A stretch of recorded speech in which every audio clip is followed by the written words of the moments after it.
Ow.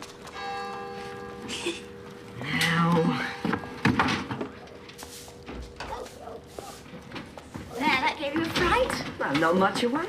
You nearly jumped out of your skin. I never. Oh, morning, master. Morning, kid. Grandfather, I thought you were still abed. No, I woke early. I had a whim to take the morning air. It's good, isn't it? Yes. I'll be back soon and make you breakfast. Good morning, Bertie. Miss Neil.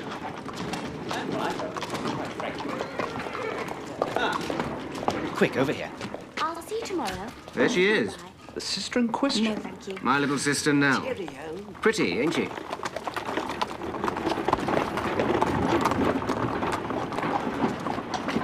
Morning. Morning, Miss Nell. Well, Well, I admit there's no great family likeness between her and you. is she or isn't she? She is, Fred. Decidedly pretty. What of that? Never you mind. We have other business.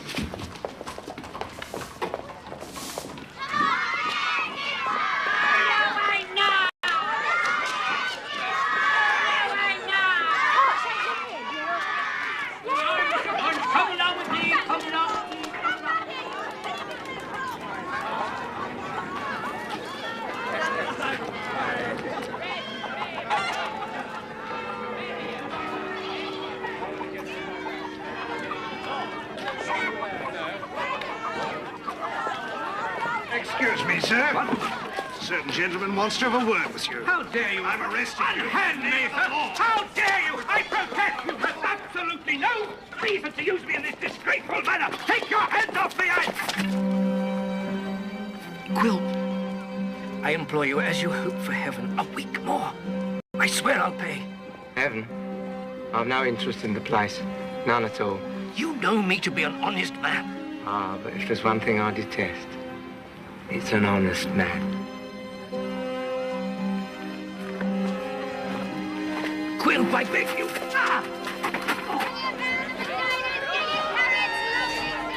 You're welcome, love. Penny a pound of potatoes! Lovely celery, get your carrots! Hello. Fresh up from the country, with the good earth still on 'em. Penny a pound to you, love. I'll take £2, please. Good day, Nellie. Mr. Quilp. Good day. You'll be turning your face homewards. I'll walk with you and carry that great basket. Oh, please, don't trouble, sir. No trouble, Nellie. I've business with your esteemed grandfather. Thank you. Penny a pound of potatoes, please! Get your What a load it is. But you must accustom yourself, I suppose, for you'll have a weight of gold to carry one day, eh, Nellie? I'm sure I don't know, sir. Don't do that, don't do that.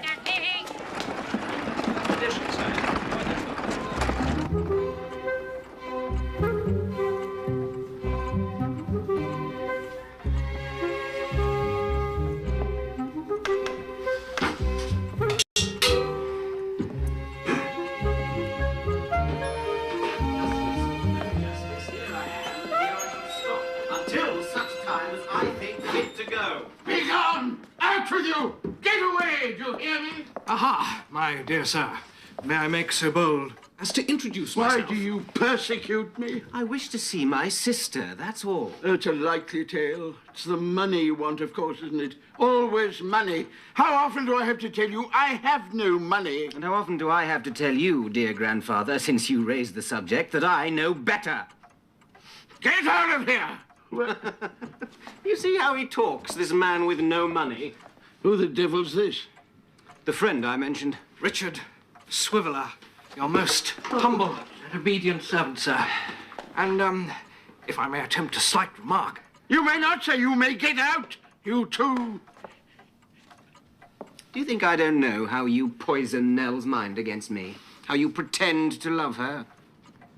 Pretend? Yes. So you're going to work her half to death? And add a few scraped-up shillings every week to the heap of money you can hardly count? Grandfather. What's the matter? What, oh, young Swiveller? What have you been saying to him? You see how quick she is to jump to that conclusion? He's taught you to hate me. I don't hate you, Fred. But you visit us so seldom, and when you do come, it seems it's only to bully and badger grandfather. Yes, for the love of heaven, go away and leave us alone. Ah, you're a prisoner, Nell. And he's your jailer.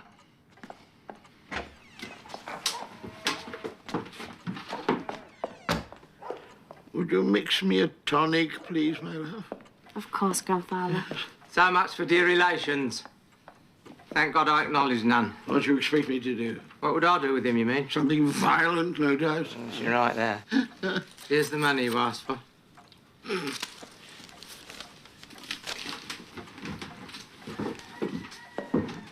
I wish I knew in what good investment all these supplies are sunk. When you add the interest, it's a powerful sum you owe me, neighbour. Why not use your own money? You've enough of it, God knows.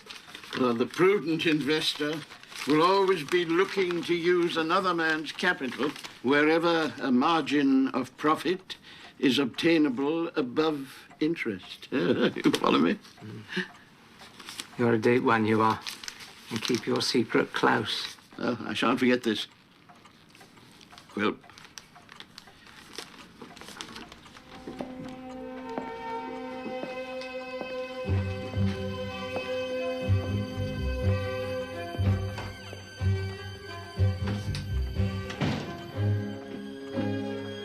yes, I keep it close.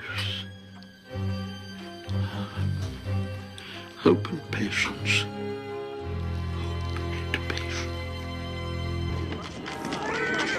The old man and I'll be at daggers drawn till the day he dies. He won't leave me a penny, you see that? A bat might see that with the sun shining. Yes. So, I propose you marry Nell. What? Marry her and the old miser's hoard is yours. But she's not yet 14. I don't mean now. In 3 or 4 years. In the meantime, charm her. Woo her into a secret engagement. There's nothing a girl likes more than a secret engagement. Hmm? Oi, mister! Ah.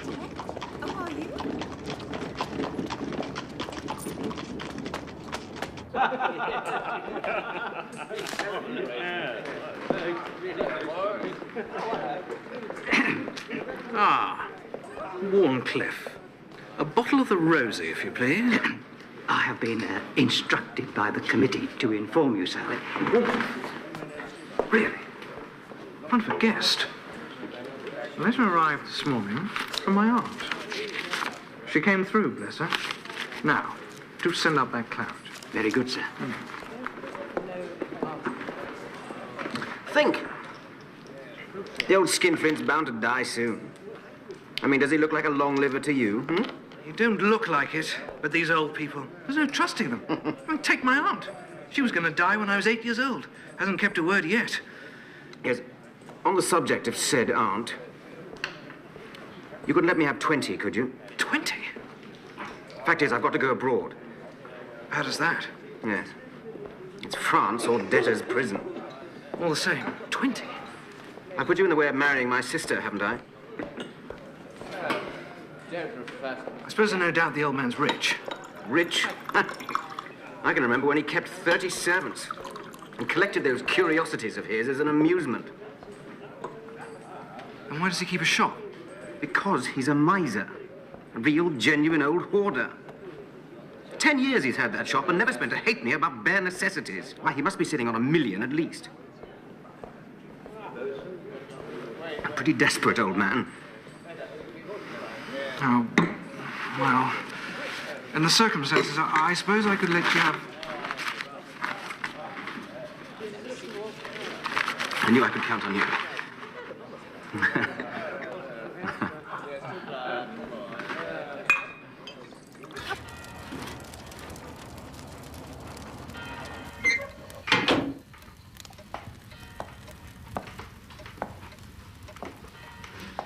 Do I hold you prisoner, Nell? Grandfather? Yet your life is monotonous and solitary enough, God knows. You have no companion your age, save for one servant boy. What alternative did I have? You know, your father was a spendthrift. He ruined me. Oh, I brought you to tears. Oh, Nell. It's only that you make me out to be unhappy, and I'm not. Well, I'll make amends, I promise you. I swear it. And it will not just be a pittance you will have. No, you will have a fortune. You'll be a fine lady, a great lady, as your mother was. I swear it. Oh, what is this? Oyster pie. Oh? Delicious. Reminds me of the seaside. Did I ever tell you of the house I used to have at the seaside, kid? No, Master. Oh, no, it was a fine house, you know, right on top of a cliff. And the great rooms were wide open to the good ocean breezes. Every year we used to go there, my dear wife and I. But it's the peace of it that I still remember most. The blessed peace of the place.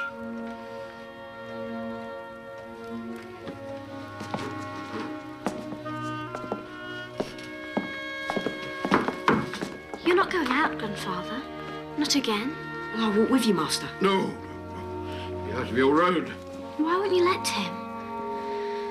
I'd feel easier. Well, part of the way. Goodbye. Sleep sound.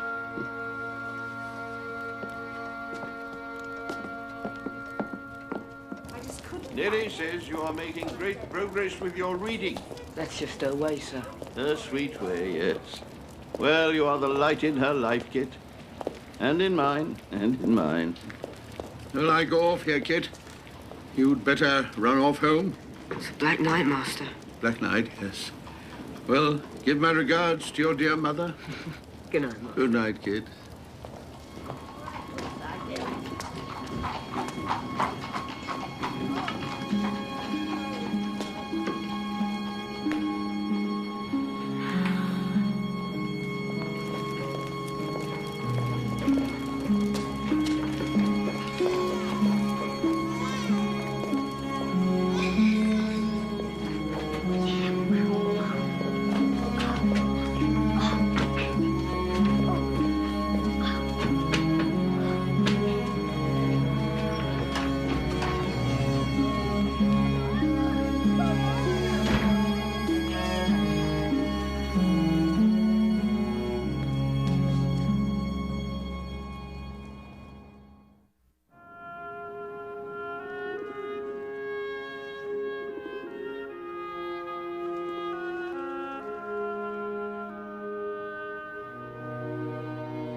Hungry? That's good country air. Would you like to fly away into the blue sky, over the green fields and woods, all the way to the sea? Sometimes I think I would.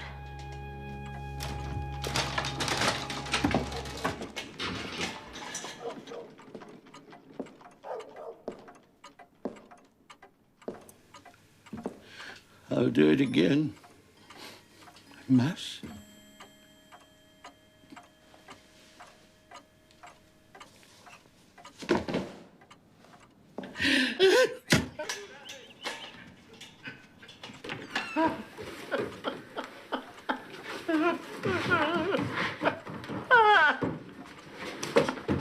Grandfather, what's happened to you? You're ill.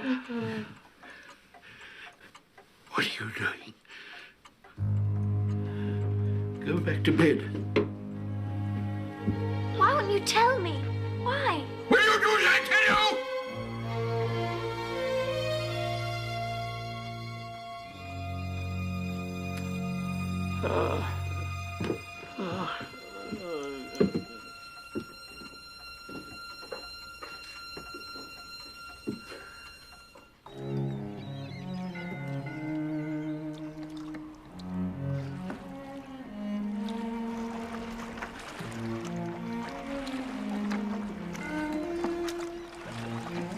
Don't be frightened, Miss Nell.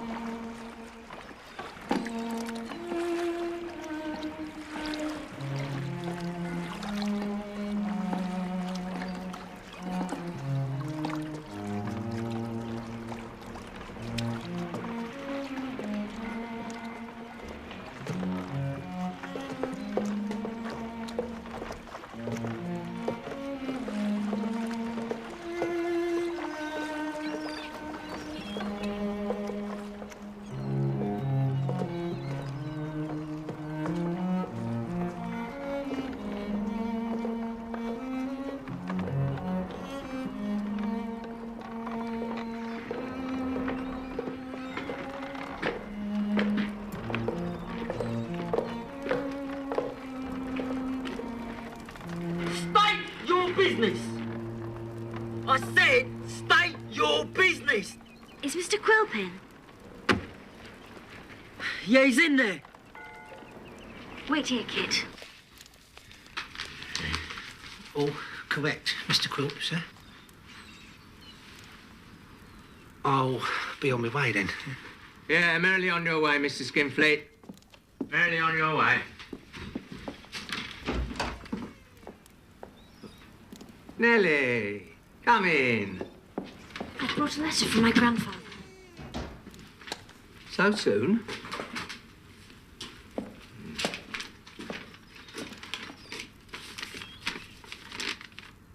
Gone. Already. Gone in 24 hours. What the devil's he done with it? That's the mystery. Do you know the contents of this, Nellie? Oh, no, sir. Quite certain. Upon your soul. Yes, sir. If there's a reply, I'm in a hurry to get back. No hurry. But my grandfather's always anxious while I'm away. Stop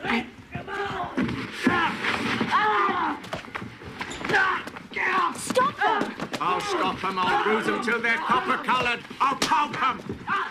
I'll break your face if you fight on my wharf, you dog. He called you an hobgoblin. The ugliest hobgoblin in London. That's what he said.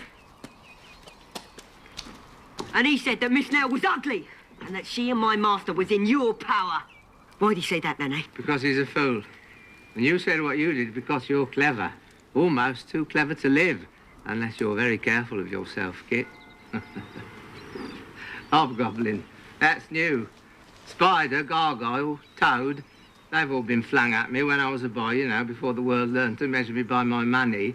But hobgoblin, that's new. Here's sixpence for you, Kit. Always speak the truth. At all times, Kit, speak the truth. Nellie, you'll come with me to Tower Hill and see Mrs. Quilp. But I must go back. He told me to return as soon as I had an answer. But you haven't had an answer, and you won't until I've been home.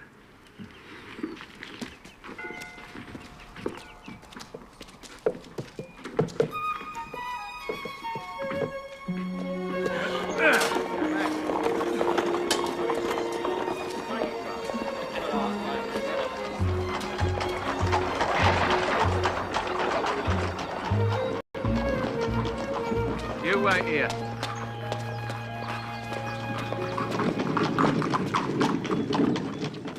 He's the greatest tyrant that ever lived. And she hasn't the spirit to give him a word back. Not a single word. And how's your husband, dear Mrs. Quilp? Well, enough, Ma'am. Weeds are sure to thrive, you know. Mother, please. No one knows better than you, Ma'am, what us ladies owe to ourselves. Do agree. Oh, indeed, Ma'am. When my poor husband, dear father, was alive, if he'd ever ventured a cross word to me, I'd have... You quite enter into my feelings, Ma'am, and I do just the same myself. Thank you, my dear old duck. He has money, I suppose, when he chooses to spend it. He gave us a roof over our heads when we had none. And he has charms and fire. Well... Yeah. Well, of course, one would never say that Mr. Quilp isn't a nice man. But you could hardly call him handsome. Ah, ladies. Do go on, do go on. No, do go on. Nice, isn't it? I've got the set now. My dear, we didn't expect you.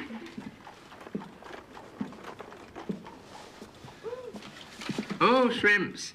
Oh, lovely. I do love a shrimp. They were just leaving home. My dear, we didn't invite them to tea. It was all quite an accident.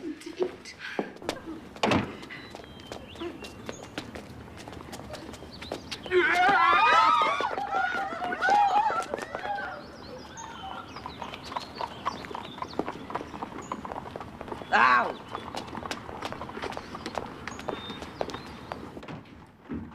If ever I catch you listening to those acts again, I'll bite you. Well, You look tired out, Mrs. Ginwin. Talking too much, perhaps, for it's your weakness. You must go to your room and rest. I'll go when I please, and not before. Do please go now.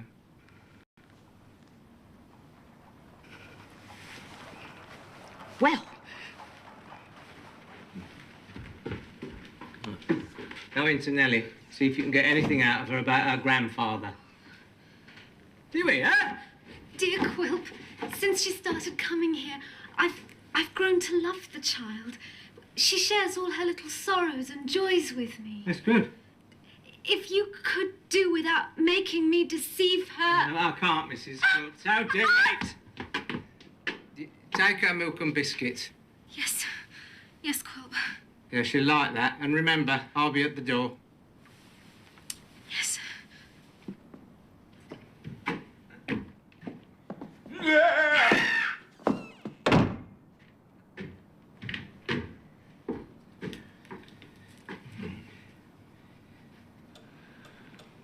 How very often you have come backwards and forwards lately to Mr. Quilp, my dear. I've remarked on it to Grandfather many times. Oh, no. I can't bear to see you so unhappy. I'm not. It's only that Grandfather's so... well, so changed. For the dear old gentleman to shout at you like that is change indeed. And you say these nighttime excursions of his are frequent? Every night. Yet you don't know where he goes? He won't tell me. He still loves me the same. More. And I love him. But I'm frightened. And there's no one I can talk to except you. Oh. We were so happy once. We'd sit by the fire and I'd read to him. Here's a note for your grandfather, Nellie. Don't you look pale? She's recently seen two lads fighting. That's what it is. She's very sensitive. Why don't you stay and dine with Mrs. Quilp and me, Nellie? Oh, no. I stayed too long already, sir. Oh, well, if you go, you go.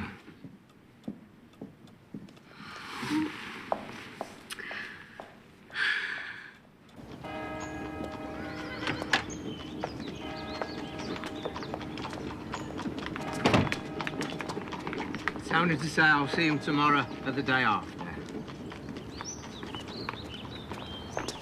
Mind you look after her, Kit.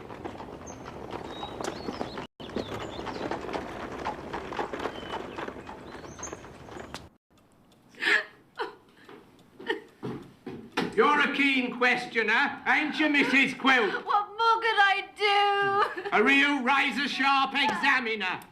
I let her on as best I could. God forgive me. You can thank your star she let drop a clue. He'd have felt my hand. you brute! Oh, dear mother-in-law, do we disturb your slumbers? If my husband was alive, you wouldn't dare treat her so. I wish I'd known him. I've heard he was a stoic. And bore his sufferings nobly. Anti-villain! Monster! Come, here. I've worked for you, you idle dog.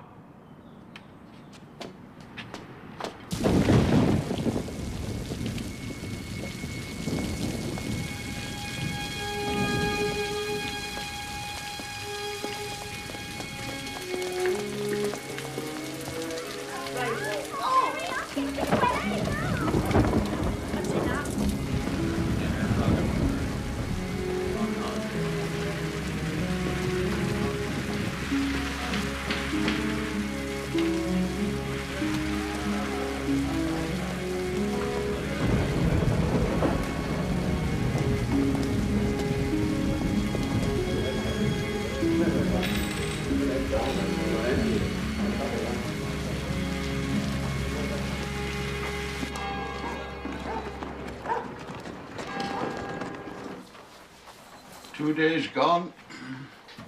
2 days. And he's not come yet. Shall I go to his house again? No, it'll do no good. Grandfather, why won't you tell me what's the matter? Oh, Nellie. Nellie, you're all I've got in this world. I'm sorry I spoke harshly with you the other day. If only you'd let me share your troubles. If we were beggars, I wouldn't care. Oh, my dear, you don't know what you speak. I do. We wouldn't starve. We'd walk through country places, and sleep in fields and under trees, and never think of money again. We'd be free. We'd be... Quilp! How did you get in? Through the door. I'm not yet small enough to get through keyholes, more's the pity. I'd like a word, neighbour. A private word. Nellie, isn't it time you were preparing our dinner?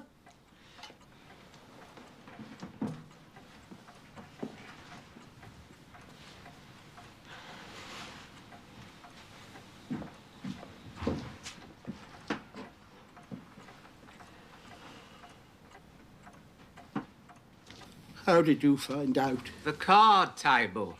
That's what I've sunk my money into.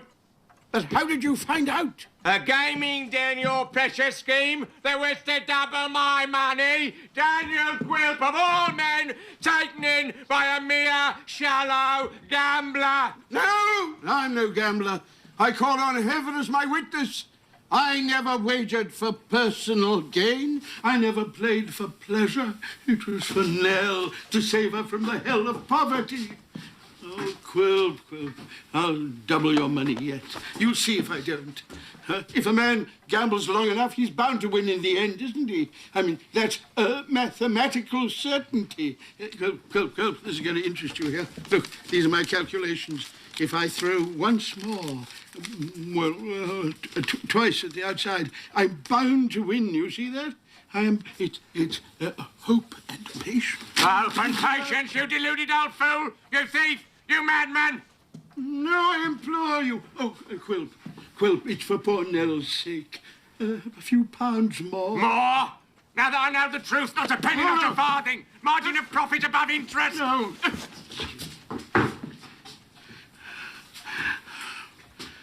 But how did you find out?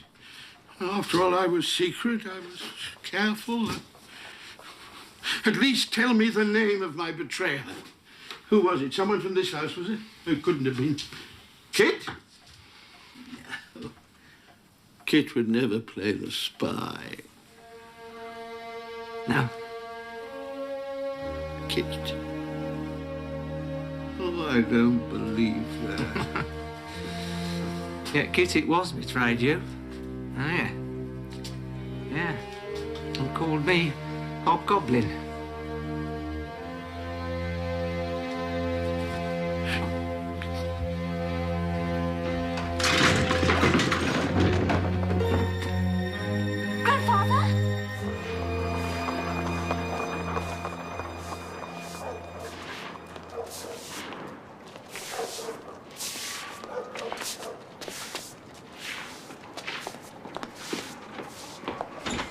Miss Nell. If you please, sir, I cannot stop now. I had, if you recall, the inestimable honour of being introduced to you by your brother. I must beg you to excuse My me. dear young lady, I got me flowers to strew thy way. I got me boughs off many a tree. It's a baffler. Come on, this way. I'm coming. The supper's ready, kid. Oh, Mother, what a provider you are. There ain't no one like you. Oh, I hope they're many a great deal better. There ought to be, according to the parson. God, like she knows about it. Christopher Nubbles. Well, when he's a widow and works like you do and does as much and gets as little and still keeps his spirits up, then perhaps I'll listen to his preaching. Miss Nell. Oh, I mustn't stay. Grandfather's been taken ill. Lord have mercy. Look, I'll run to him. No, he's recovering well enough. You're not wanted. You must never come near us again. What? He says you've done something, that you've ruined him. What is it? What have you done, Kit? He won't tell me. Nothing.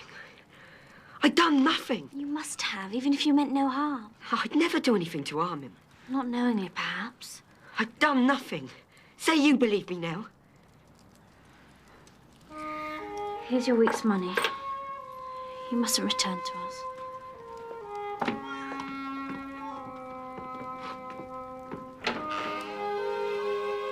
Oh, Kit.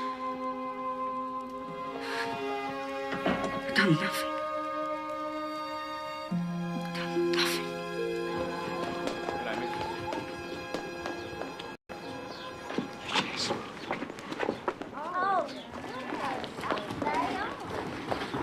Miss Trent. My name is Brass. I am Mr. Quilp's solicitor and attorney. This is my sister and legal assistant. And this, as you see, is a police constable. Sally? The papers. These are bills of sale for your grandfather's goods. These are legal executions of same. And this is an order for the seizure of these premises. I have to inform you that my client intends to take up his residence here, forthwith. In plain English, Nellie, until this painful business is settled, I'll be living here with you. Just to keep an eye on things. Here we are, my dear. I'm sorry to see you like this, neighbour. Spare yourself the sight. Leave my house. Your house? The sale of goods hasn't recovered a quarter of what's owed. I fear I shall be forced to sell the lease. Oh, no. I'll pay. All of it. I swear it. As you swore before? A little more time, Quilp. You can afford it. A day, I'll give you. 1 day. And remember, there's worse than debtor's prison. Much worse.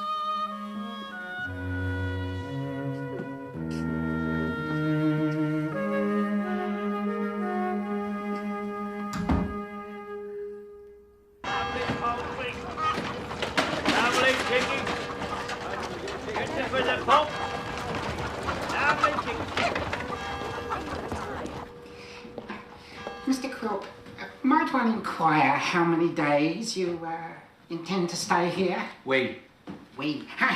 Quite so. Why? Isn't this bed comfortable enough for you? Oh, indeed, sir. A very bower of sweet repose. A perfect... I can't decide. After all, he did have the reputation of a rich miser. We were deceived in that. Were we? I wonder. I must press him harder. By all means. In my humble opinion, you have been the very soul of charity. Some people would have had him in prison, or worse. Some people would have been all flintiness and granite. Some people would have spared themselves the jabbering of a parrot such as you. Delightful. Such spirits, such wit.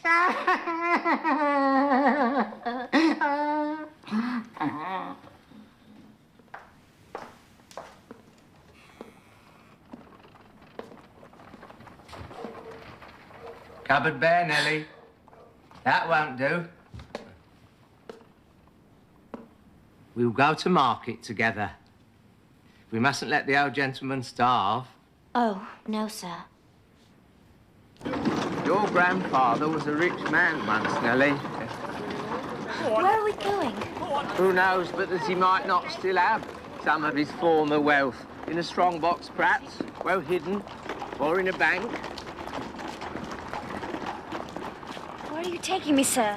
This isn't the way to market.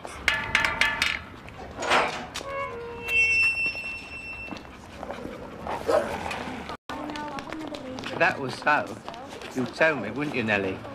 What is this place?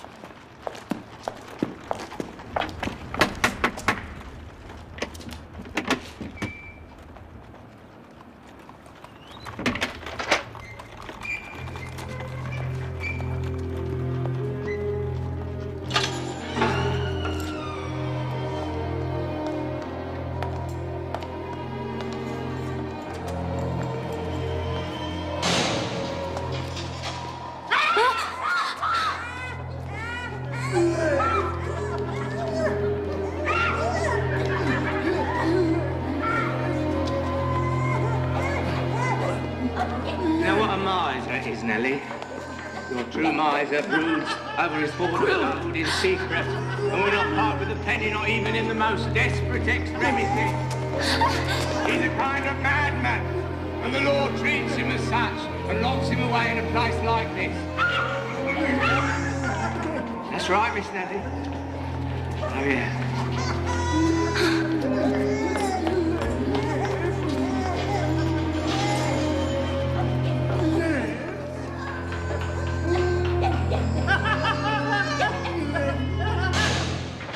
Grandfather. Grandfather, I must speak to you. I must ask you. Can you pay Quilp? I'll pay him in time, never fear. Do you have any money saved? In a bank? But you know very well I don't. It's a lie put out by that brother of yours. Then how will you pay? It's really no concern of yours, my darling. Don't. He'll put you in a madhouse. Oh, no. He will. I know he will. He showed me the place. He showed you? We'll go away tonight. Where to? I don't know. Anywhere. It doesn't matter. He'll give me time. You see if he does. He won't. I know he won't. He'll lock you away in that terrible place. And I'll never see you again. We'll steal away tonight. We'll go far, far away. Where? To the sea. We'll go to the sea. The sea? We'll be safe there. I know we will.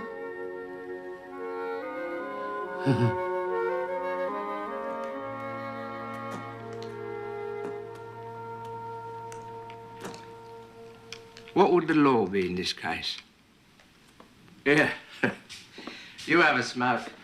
Nothing like a smoke to keep off fever and every other calamity of life.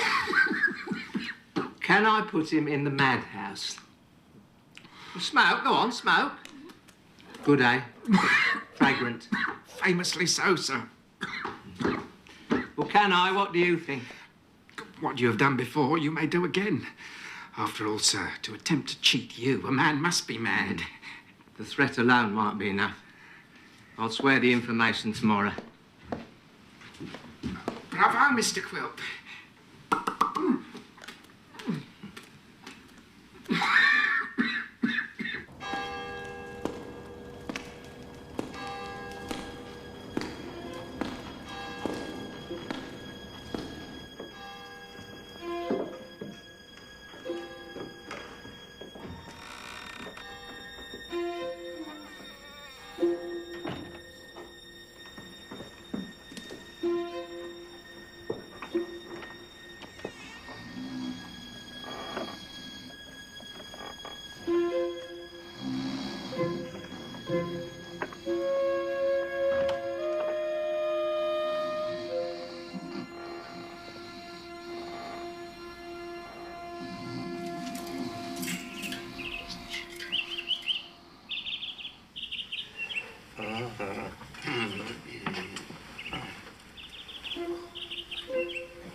Daniel Quilp don't need no lullaby to sleep sound. Silence, or I'll wring your neck, my merry songster.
Wait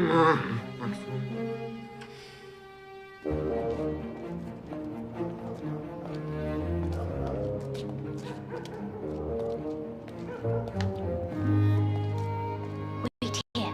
I won't be a moment. All right.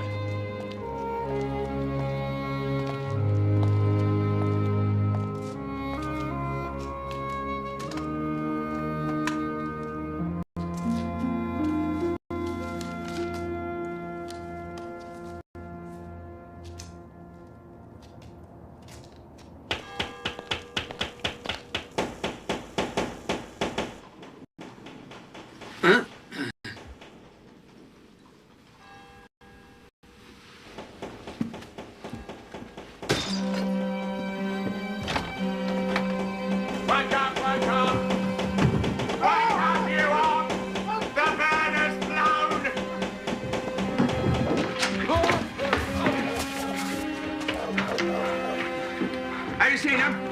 Huh? They're mine now. A little nearly. Have you seen them?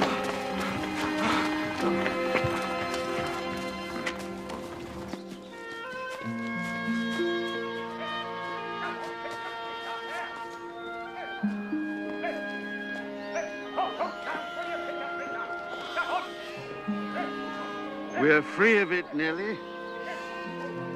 They'll never lure us back.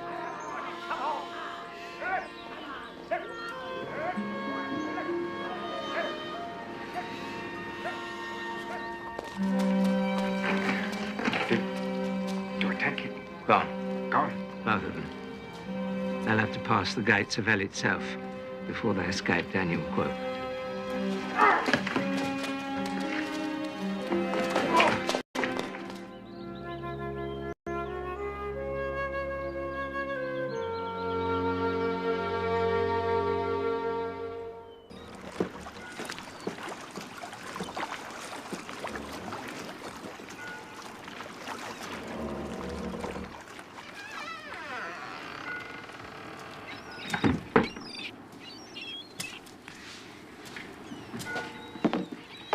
Hey, my dear. What news?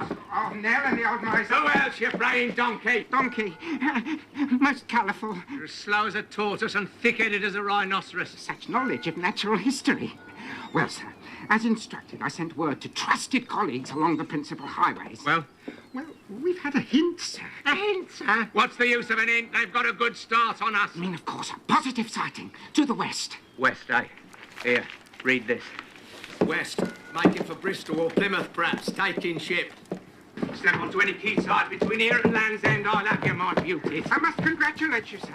A statement of unambiguous lucidity, a positively Ciceronian... Will it, sir? Can I have the old miser declared mad? With the addition of certain statutory formula, when seasoned, as one might say, with a pinch of legal salt, when signed, witnessed and sworn before a magistrate, the answer, I believe, is in the affirmative. Right. Do what you have to do, Mr. Brass, and do it quick, and I'll raise such a hue and cry after them as will deliver them into my hands.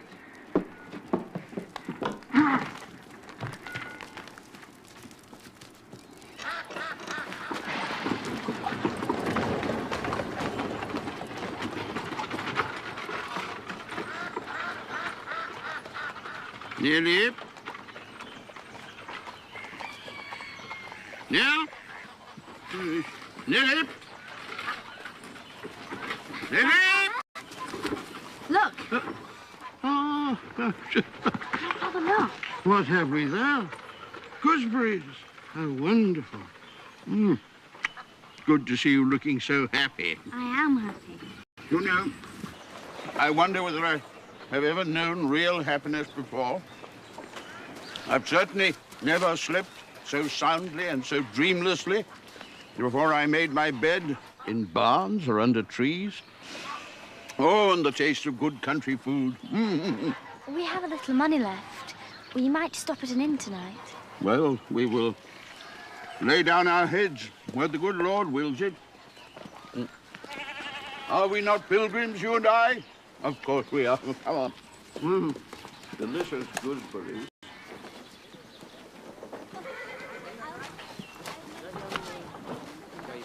Oh, no, Mr. Punch, I beg you. I'll beat you, Mrs. I'll beat you. Oh, no, Mr. Punch, I beg you.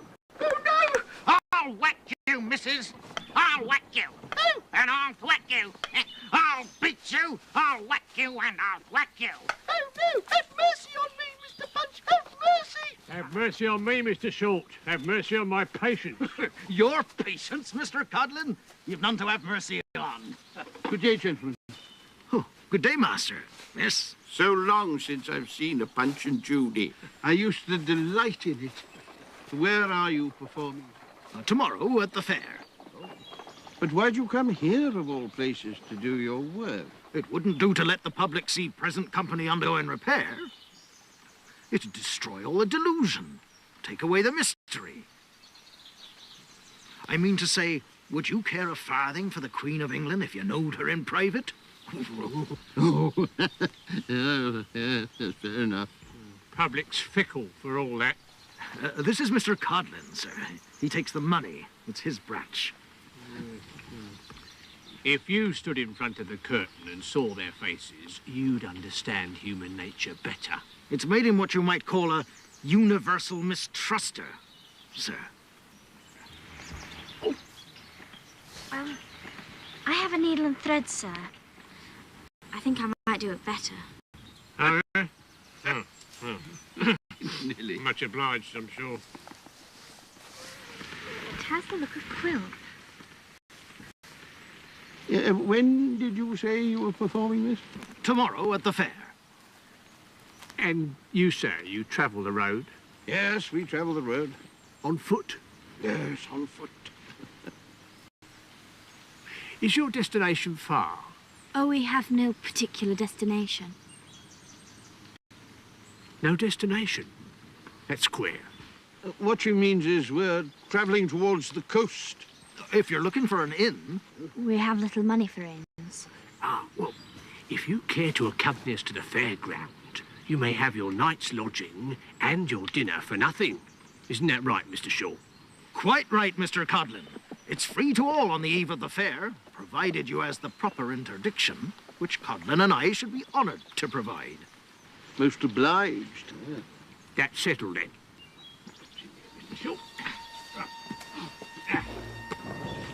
Yes. Now, a word of warning now.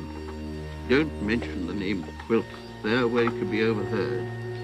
We don't know how far and in what circles his influence may extend. Come on.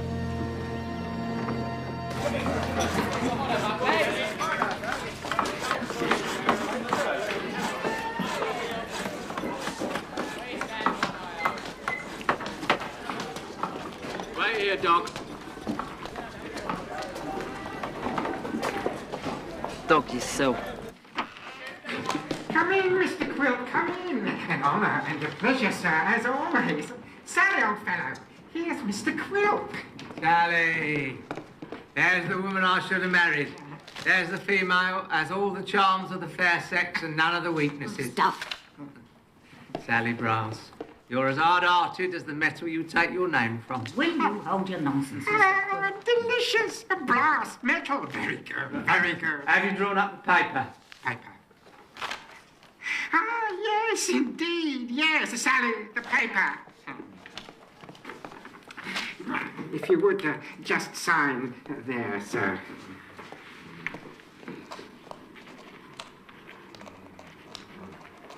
Much obliged. No need for you to swear it yourself. I or Sally will act as proxy for you. Where's John?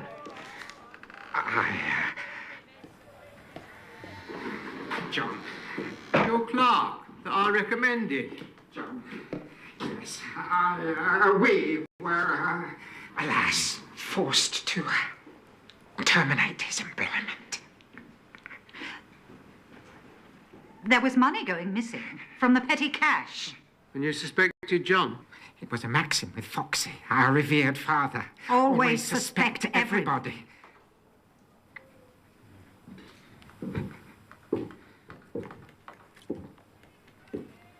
An excellent maxim. But see to it, Brass. I want the old man declared mad. And I pay by results, remember? No results, no pay. Fool!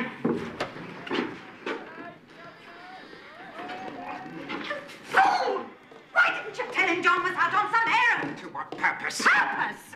Didn't Quilp plant the fella here to spy on us? And won't he now plant another?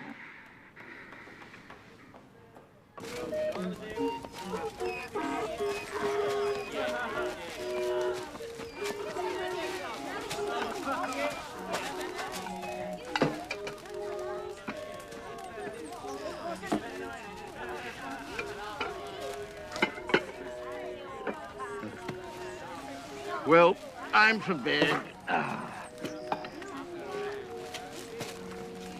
won't be more than a moment. No nonsense. It's still light. There's so much for you still to see here. No. Thank you.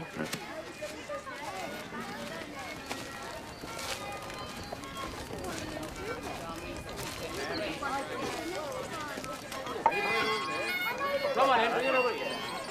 Lovely. Well, Miss Nellie, how'd you like this company? Very much so. You know, you could take around the act with Mr. Codlin tomorrow for a share of the take, of course. Which a pretty face like yours will double, I'm certain. Yes, sir. But that's for my grandfather to say. Excuse me, sir. They're no good. You're no harm. Though it's plain the old man isn't right in his head. He's a gentleman, though. He's had money in his time. I'd go bail on that. If you ask me, he's given his friends the slip and persuaded that delicate young creature out of her fondness for him to go along. Now, I won't stand for that, Mr. Codlin. Won't you, Mr. Shaw? Therefore, when they develop an intention of parting from us, I shall take measures of detaining them and restoring them to the authorities. Short. It's possible, for once, there's sense in what you say. There could be a reward. A handsome reward. We're partners in everything. Don't forget that.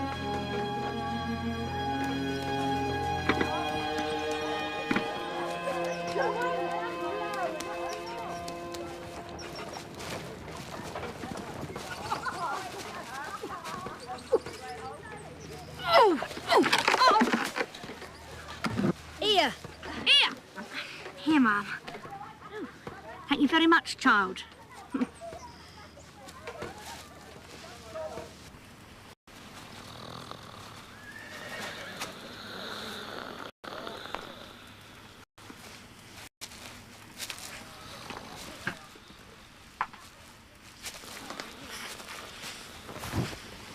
Mr. Codlin.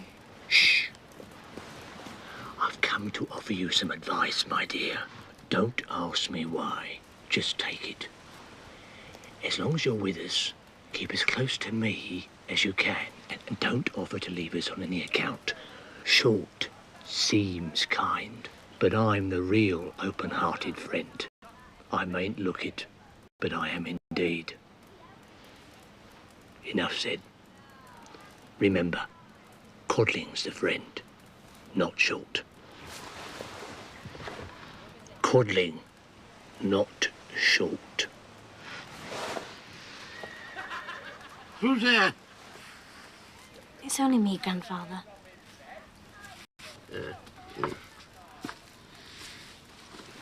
Grandfather, I think we shouldn't stay for the fair tomorrow. Not stay? Why not? I saw a thief at work, picking a man's pocket. He's very welcome to anything he finds in our pockets. Don't worry, sir. We are going to the fair. It is ordained that we go, and that we laugh and are happy. Whatever you say, Grandfather.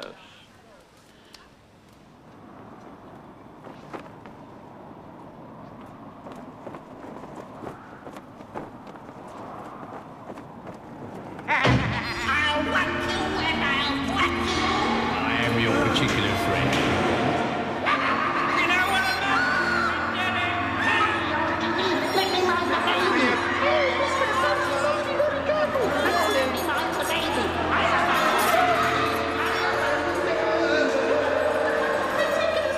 I'm a kind of madman.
flowers, Mom.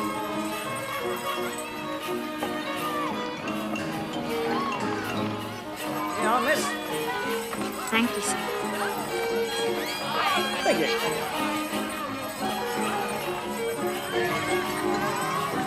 Thank you.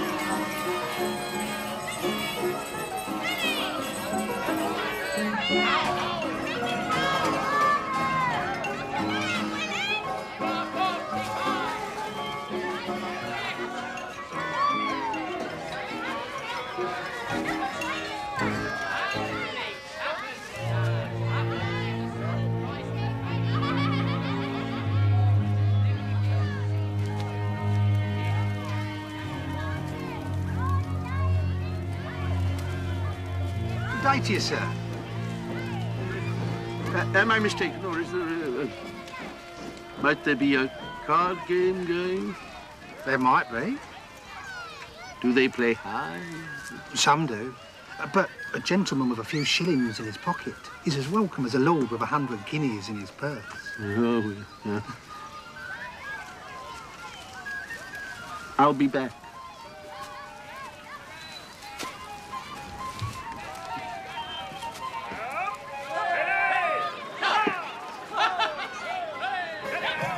No!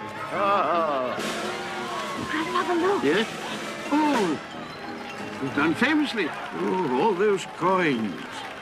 Oh, could I have one or two of them? I feel devilishly hungry. Oh, you must take them all. No, I quit. No. Grandfather, I don't trust those men. I think they mean us harm. We should leave here now. But you said you were going to help them with your Punch and Judy. We could find more food in the town. Yes, but you haven't seen all that's to be seen here. I don't care for them. This place frightens me. Oh, nonsense, child. Mr. Short's ready to start. You've not forgot your promise. No. No, of course not. But I will.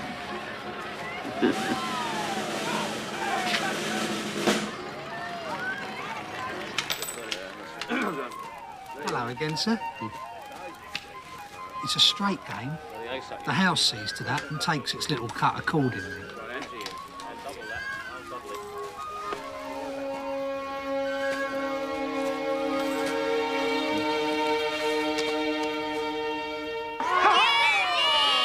Here we are. Hey, old Judy, let me mind the baby. Oh, Mr. Punch, you must be very careful. Now go on, let me mind the baby. I love minding babies. I love minding babies. Oh, no, Mr. Punch, do be careful. Oh, even the baby's chilly. The baby! What's the matter? No joy today, sir?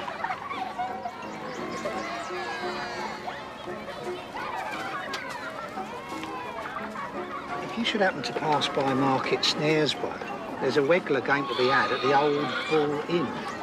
If you should fancy to chase your luck. Chase my luck, did you say?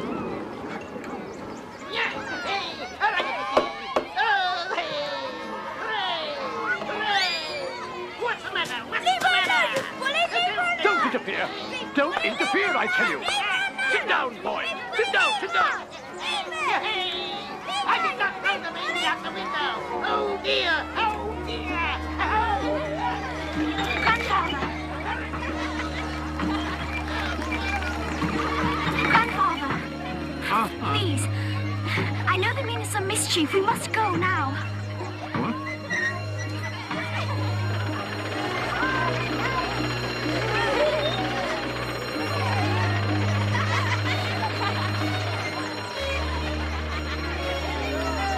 Get out of the way! Move! This way.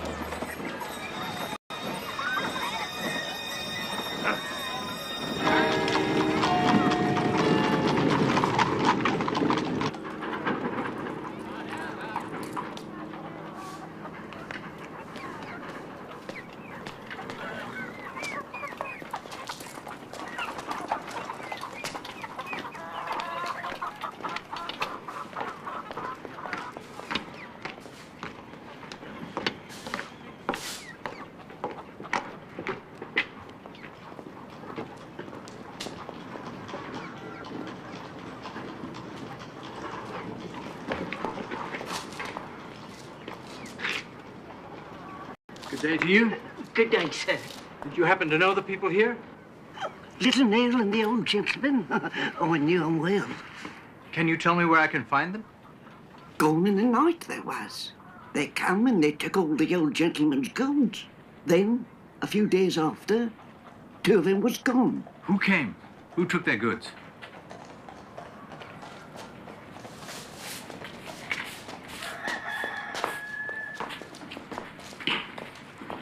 What business do you have with them?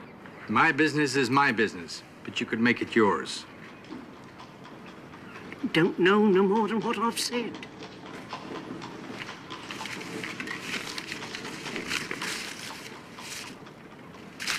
It was Quilp. Daniel Quilp. Where may I find this Daniel Quilp? This time of day, most likely at his wharf, down by the river.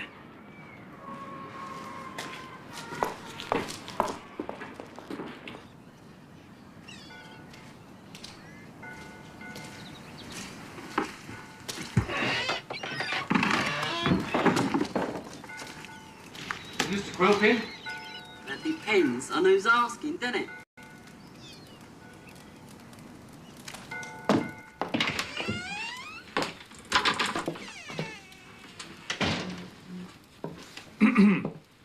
Mr. Quilp? That's me. Forgive me calling without prior appointment.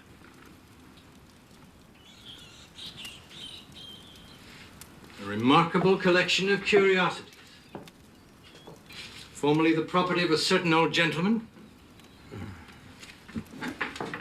May I ask who asks? My name is of no importance. I'm anxious to trace the old gentleman and his granddaughter, that's all. There's the thing. I'm anxious to find the dear old soul and little Nellie myself. He owes you money? Money, yeah. And that's not all. I'll buy the debt. Cash. To own a man's debt is to own the man. Is it? Yeah, to hold his destiny in the palm of your hand. How much is owed? That would be telling. You won't sell the debt? I'm not minded to. Nobody makes a public fool of Daniel Quilp. In that case, I bid you good day. Yeah, neighbour. What grudge is it you hold against the old miser?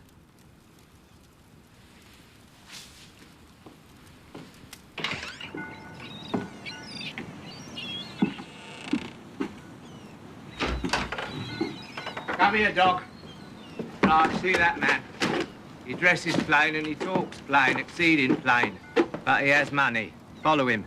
Stick close to him, my fine-nosed bloodhounds. Tell me everything he does.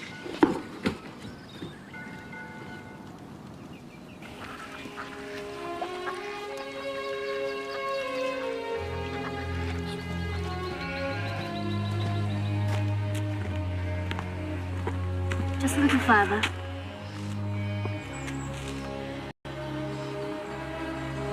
Grandfather? Yeah?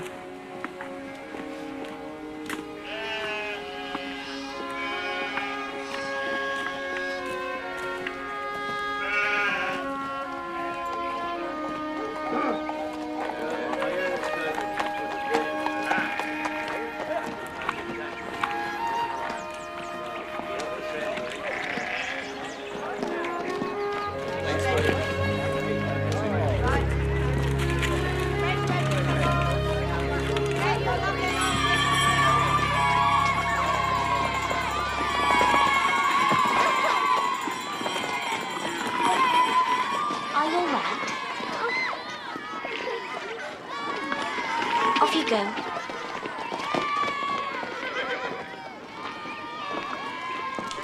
I can walk no further today. We'll rest here the night. Such a pretty place. Yeah. Good day to you. Good day, sir. You look tired, friend. Have you been walking a long way? A very long way, sir. You're young to be traveling. Is she your grandchild, sir? She is indeed, sir. She is the stay and comfort of my life. I don't doubt it. We seek shelter for the night. We have very little means, but if you could direct us anywhere, we should take it kindly. You're welcome under my roof. I'm in a sad state of disarrangement, I fear, but you could sleep in the schoolroom, if you had no objection. Oh, you are too kind, sir. Come then.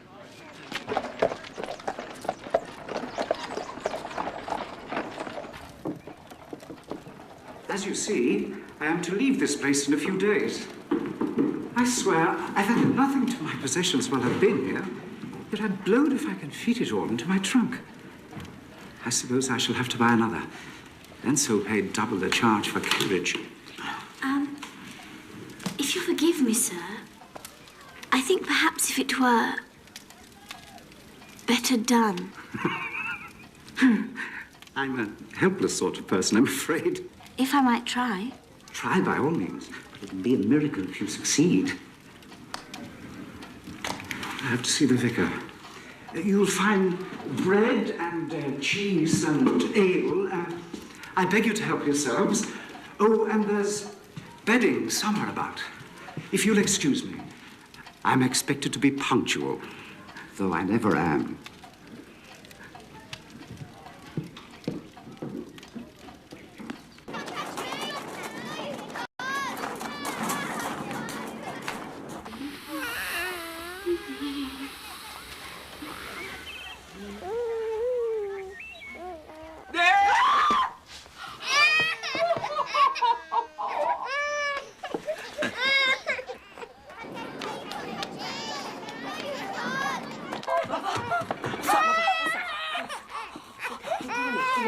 Don't be frightened, missus. Your son knows me. I don't eat babies. I don't like them. Better keep out of that one, though, Kit. In case I should be tempted.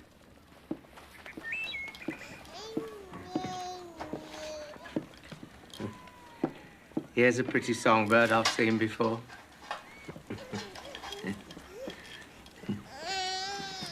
Have you perchance heard from the owner of same? A letter or some such? No. No, I ain't.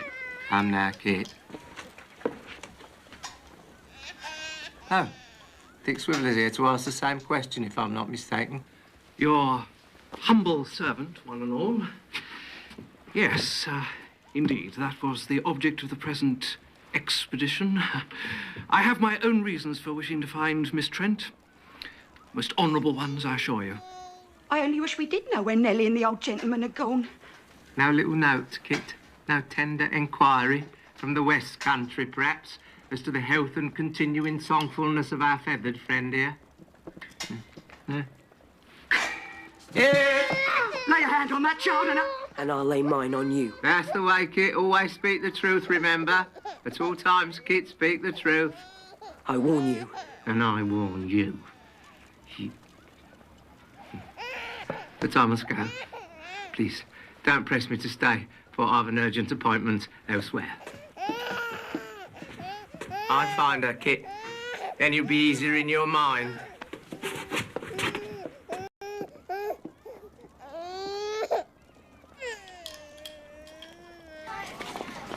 You seem disappointed, young Dick. A baffler, sir. A baffler. I've entered a speculation of a marital nature. What? Nellie Trent? Let a veil of discretion be drawn over the name of the young lady. A speculation to the tune of £20, no less. And it proves to be a baffler. £20? Dear me. Well, since we seem to be companions in adversity, shall we be companions in the surest way of forgetting it? I'll keep a noble Dutch gin at the wharf. Lead me to it, Mr. Quilp. Lead me to it. £20. 20? For what, sir? Ashes. All ashes. You're a jolly fellow. Oh, you what? Good, eh?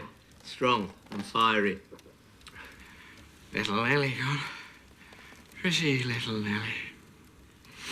The old miser exposed as a pauper. A man of straw. You know that, sir. 20. 20, that's a serious loss for you, I should think, Dick. Yes, it is. It might be within my power to find you employment. Work? A gentleman must sometimes stoop in an extremity. Now, do you know anything of the law? Nothing at all? No. Nothing whatsoever. Yet you'll earn your keep, my shallow-pated friend. Oh, yeah.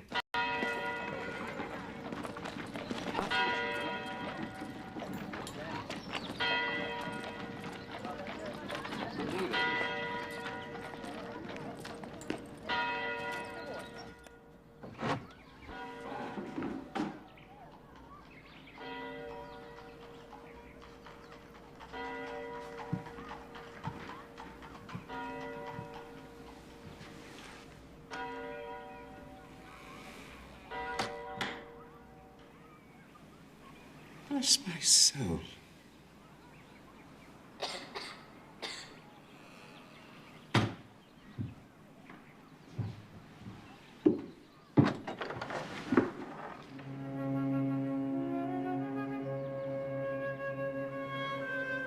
I borrowed one of your books. I thought you might not mind.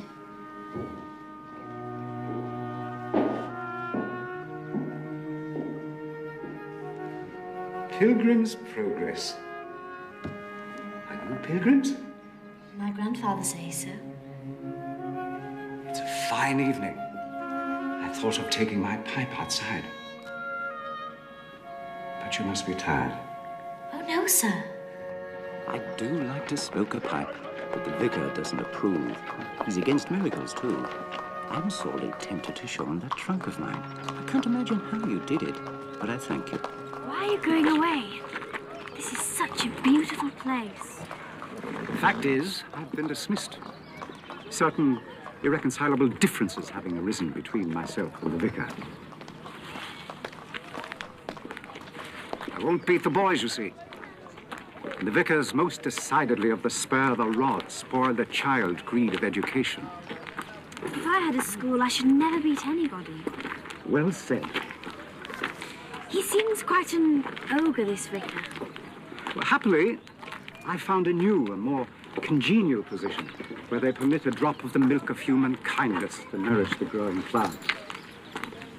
And you, little pilgrim, do you too seek a better place? I find this place very good. And might we stay one more day and night? My grandfather's in sore need of rest. You're welcome to stay until I leave. Only till Saturday. You're wise. If you were to stay till Sunday, you might fall into the clutches of that ogre, the vicar.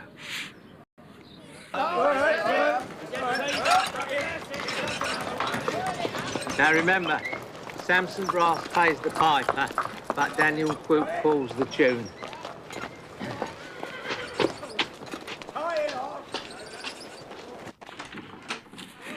Mr. Quilp, an unexpected pleasure. And pleasure best when it's unexpected. Good day, my Sally. My strong arm of the law, my virgin queen of Bevis Marks. Shame on you, Mr. Quilp, to talk so in front of a strange young man. May I present to you Mr. Richard Swiveller, my intimate friend, a young gentleman of good family and immense expectations, who, finding himself temporarily embarrassed, is content to fill the humble station of a clerk. Mr. Swiveller is fortunate indeed to have your friendship.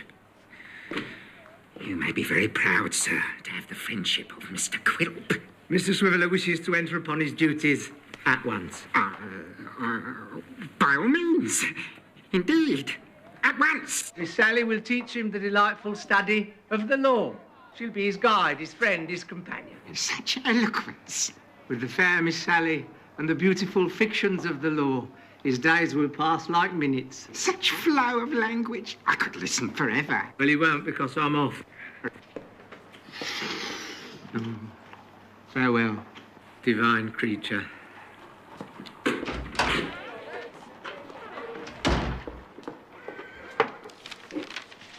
You may start by making a copy of this bill of costs, Mr. Swiveller. My brother and I are going out. Ah, yes. Out. Right so. If anybody should call about the room, the rent is £1 per week. Boots, clothes, and fires in winter, extra.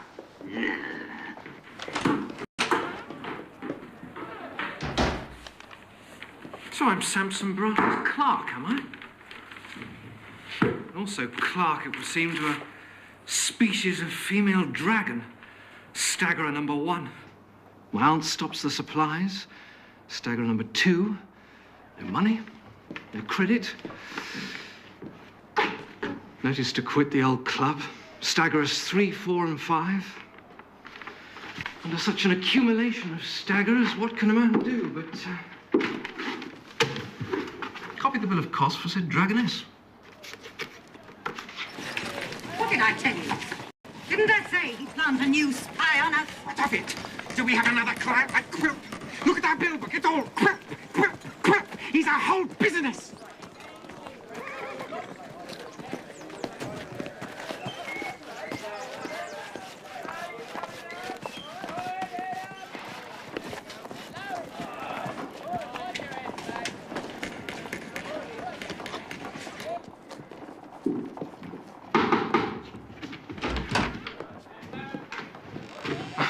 Would it be about the rooms?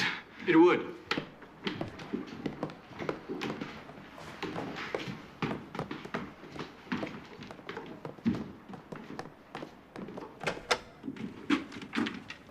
These are very charming rooms, commanding an uninterrupted view of over the way. What's the rent? £1 a week. Done. I'll take them. Boots, clothes, fires in winter. All other terms agreed. Here's £5 down. May I have your name, sir? This notice advertises for a single gentleman. That's what I am, a single gentleman. But in case of letters or parcels? I never have any. Or if somebody should call? Nobody ever calls me. Let them know my humor downstairs. I do everything for myself. If they disturb me, they lose a good tenant. If they know me to be that, a good tenant, then they know all they need about me.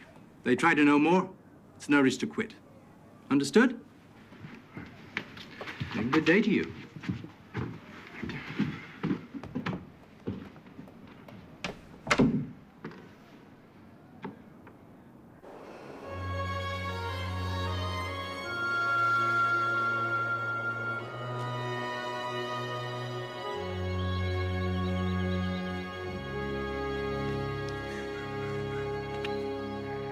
Market Snaresborough, yes. 4 miles.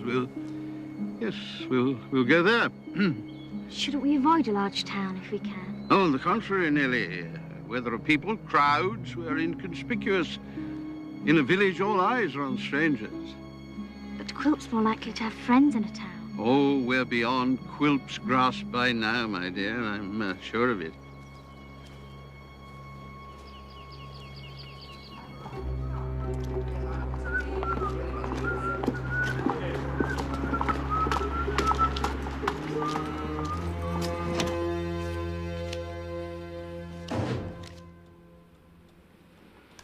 Remember your resolve. Stand up to him. Yes, Mother. Ah, my precious darling, my delicious charmer. You're very late, Quilp. Such a jewel, such a pearl without price. And the best of her is she's so meek, so mild, so much the opposite of her mother. What's this? Another of your wicked card games? You know I will not have it. I know why you won't. Because I take an innocent pleasure in it. That's why. Quite right, that is the reason. And I'm to be packed off to bed, I suppose, now that you've deigned to return. Right again, my dear old duck. Well, won't you say something? Seems she won't. So off you fly to roost, my sweet old vulture.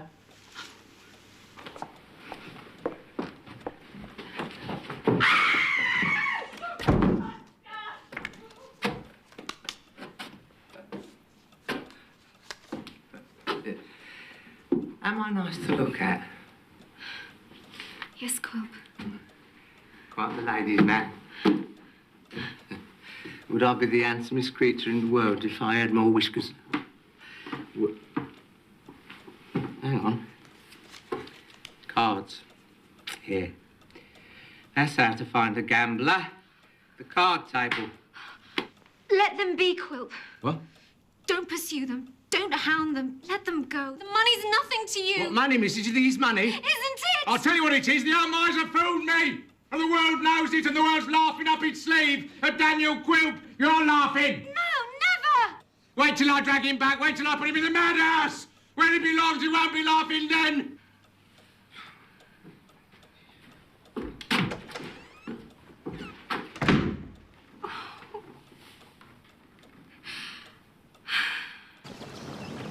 Market Snaresborough. Not far to go now.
Sit down, Grandfather.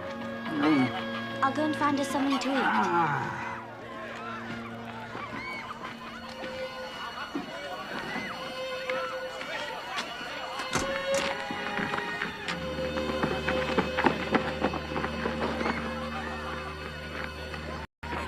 Now sit you there.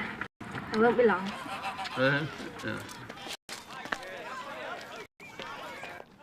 Well, gentlemen, I've got some good tickets here, and since I can't disguise the fact, I'll advertise it and wager 10 guineas. And I'll call your bluff, Mr. Skinfleet, and go 20.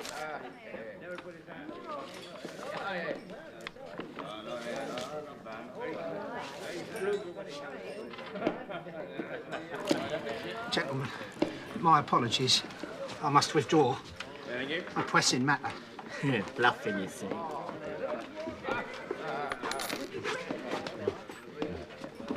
Mr. Quill? Mr. Skinfleet's not don't inconvenience you, I trust. There's nothing wrong about the money, Mr. Quill. I brought you the 100 on the due date. Nothing wrong with the money, Mr. Skinfleet. Never with you. You're a businessman. Same as I. Now, I need a favour from you, that's all. Your health. There's a certain old gentleman I'm anxious to see. Now, some to drink and others to opium, this dear old soul is addicted to the card table. Ah. I've reason to believe he's in this part of the country, wandering from place to place on foot, and I'll calculate that sooner or later this addiction of his will lead him to the gaming table. No doubt of that. And so to that cheerful, pleasant grove of plenty where you hold sway, Mr. Skinfleet. Oh. Well, I flatter myself that not much happens in that line without my knowing of it. Or having the means to find out. Yeah. But happily for the prosperity of the trade, there are many such old gentlemen about. This one don't travel alone. He has with him a child, his granddaughter, and he won't part from her nor she from him. Nellie Trent's her name. You saw her at the wharf, remember? Oh, yes, I recall. She's pretty enough to turn faces wherever she goes.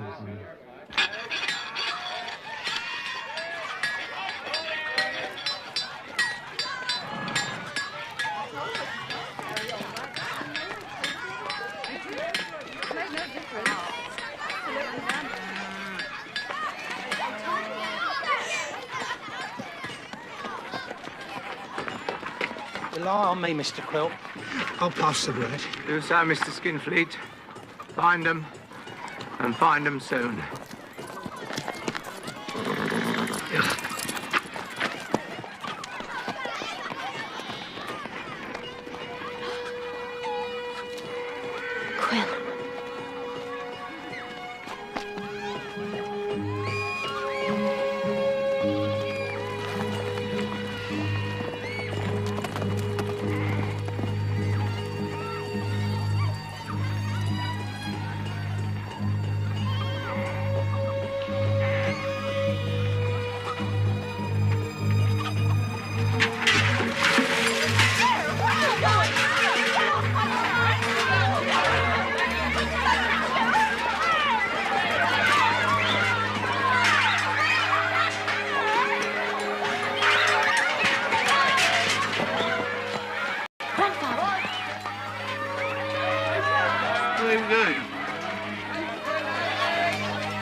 How's your sleep? Just Quilp himself. Come, quickly.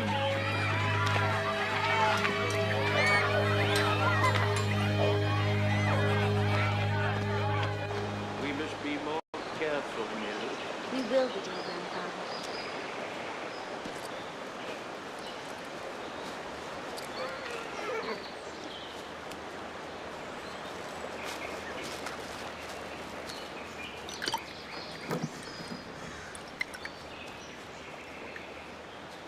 I know your face. I seldom forget a face. Never such a pretty one as yours, Charmed. You was at the fair with the Punch and Judy men.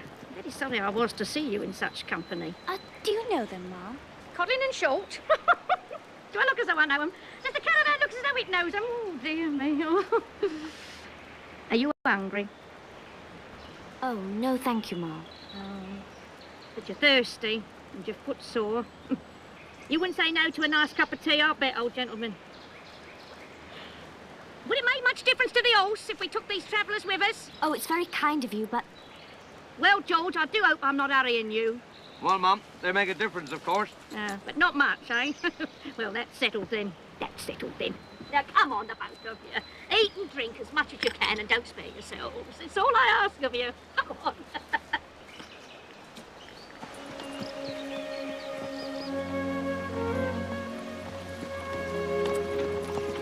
Read that for me, dear. Read it out loud. Charlie's waxwork. That's me. I am Mrs. Charlie. Oh, go on, child. 100 figures, the full size of life. The only stupendous collection of real waxwork in the world. The genuine and only Jarleys.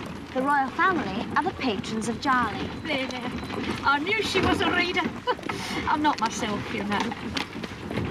You have been finely educated, I perceive, my dear. Finely educated. I was her tutor, madam. And you'll find no readier or quicker pupil in the entire kingdom. I've never seen a waxwork. Is it funnier than Punch and Judy? It's not to be spoken of in the same breath as some trumpery fairground amusement, no. A waxwork is calm, child. And what's the word? Critical. Classical. Calm and classical. Oh, I beg your pardon, Ma'am. And so like life, that if a waxwork only spoke and walked about, you'd hardly know the difference. Well, I won't go so far as to say I've ever seen a waxwork quite like life. But I've certainly seen some life that was exactly like waxwork. If you don't mind my saying. Where are we headed, Ma'am? Bookham, a very fine town. Here we are, ladies and gentlemen. Charlie's world-famous waxworks collection of upwards of 100 figures.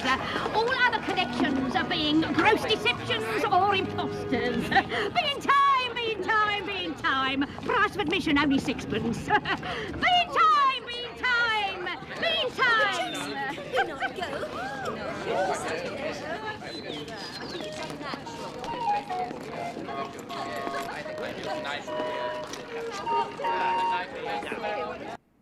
Now, here we have Jasper Thracklemorton, of atrocious memory, who courted and wed 14 wives and destroyed them by tickling the soles of their feet as they was asleep in all their innocence. Now then, let's see what you know, eh? Now, who is this? Napoleon Bonaparte, Emperor of the French. Oh, very good. Born 1769, died?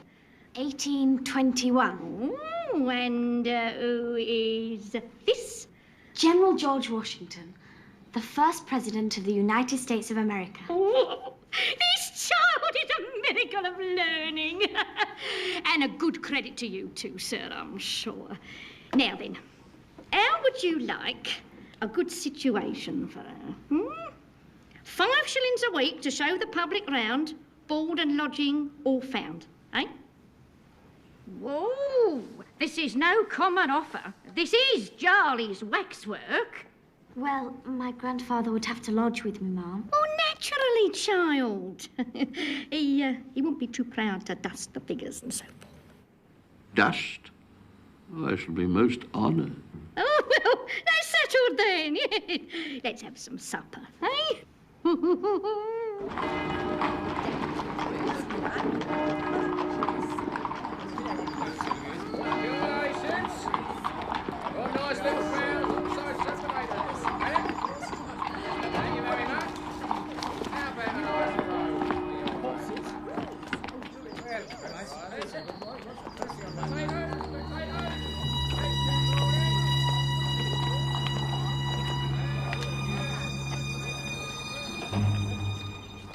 Well now, Kit, you know me, Witherden, your former master's lawyer. Yes, sir.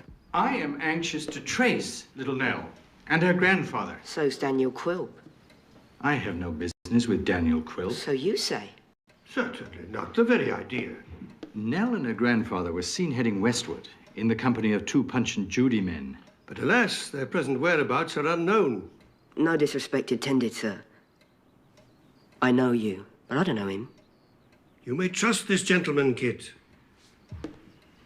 There's talk that when Quilpus finds my master, he's going to shut him away in the madhouse. Nonsense. Why did Samson Brass wear an affidavit for a magistrate then? And Brass is Quilp's attorney. This gentleman has clearly stated that he has no connection with Quilp. Well, that may be good enough for you, sir, but with all respect, it ain't for me. So if you'll excuse me. Kit, come back here this instant. Oh, by heaven. Let me deal with him, Mr. Witherden.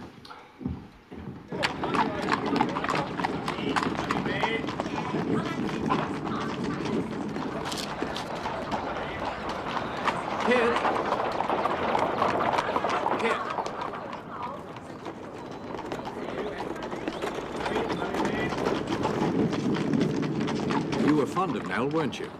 I was, sir. Listen to me. I've only one aim. To restore Nell and her grandfather to their former prosperity. That may be so, sir. But I've only your word for it, and I don't know you from Adam. Well, that's a baffler. Kit? Morning. Well met. Which is to say, well, to hit the point, I was passing and couldn't help noticing you in conversation with a certain gentleman.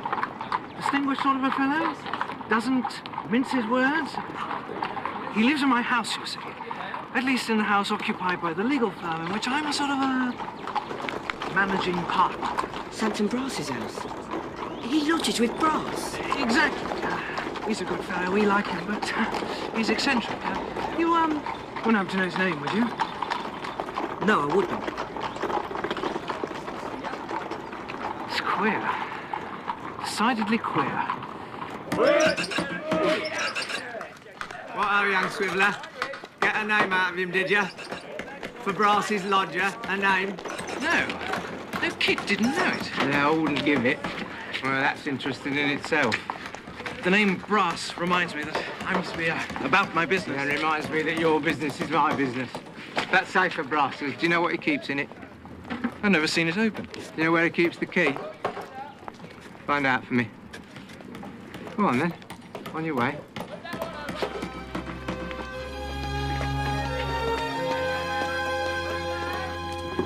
Dog! Dog! Never mind cartwheeling. You followed the lodger this morning, right? Where did he go? Uptown. And do? See a Punch and Judy. Don't guess with me, dog, or I'll cut one of your feet off. It's true. Then he came back into town to see another. Punch and Judy? Yeah, Punch and Judy. Punch and Judy.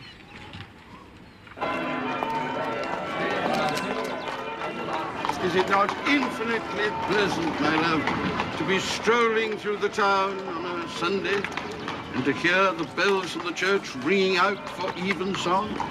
So much fine architecture, such antiquities. Sir, would you ever buy a flower now for the pretty little girl? I have no She ready would love a little flower. I'm sure They're she so would. fresh. Grandfather, Yeah? quick. Tell me ninepence, sir. How much? He's a creature of Quilp's. I saw them together at Market Snares. That's outrageous. We must stay out of sight. Yes. We've travelled no distance at all, and an exceedingly bumpy ride. I think this should be sufficient for your purposes. And don't answer me back, all right?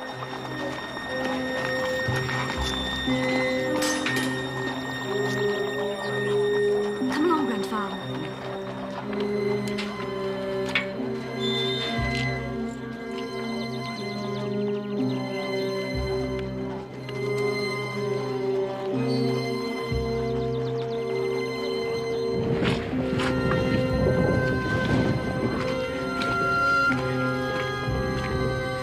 Here, Grandfather. Oh. Sit here and rest. Oh, yeah. Rest, did you say? Where can we rest when we're being hounded from pillar to post? Where can we lay our heads? As soon as night falls, we'll go back. Go back? Of course. I'll go ahead to Mrs. Jarley's and find out if anyone's been inquiring after us. If not, then it'll be safe to return there. Yes. And what if they have been inquiring after us? And if it's Quilp? All he wants to do is to lock me up, lock me away from you.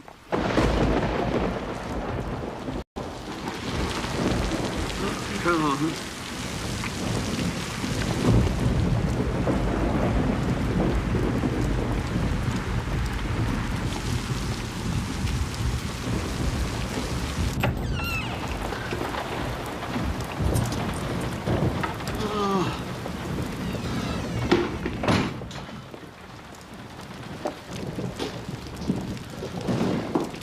Sit here by the fire. Oh, yeah. You must get out of these wet clothes. I'll see if they have a room here.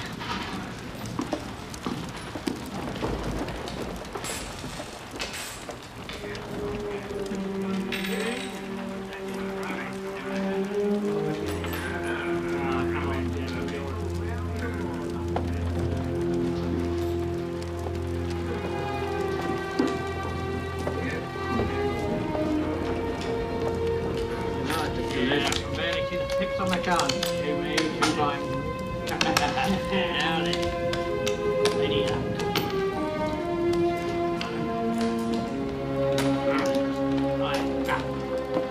Grandfather, the land... What money have we, Nellie? Oh, come, come. You were paid by Mrs. Jarley only yesterday. I know that. Give it me. Grandfather, you're not yourself. Give it me, will you? Come on.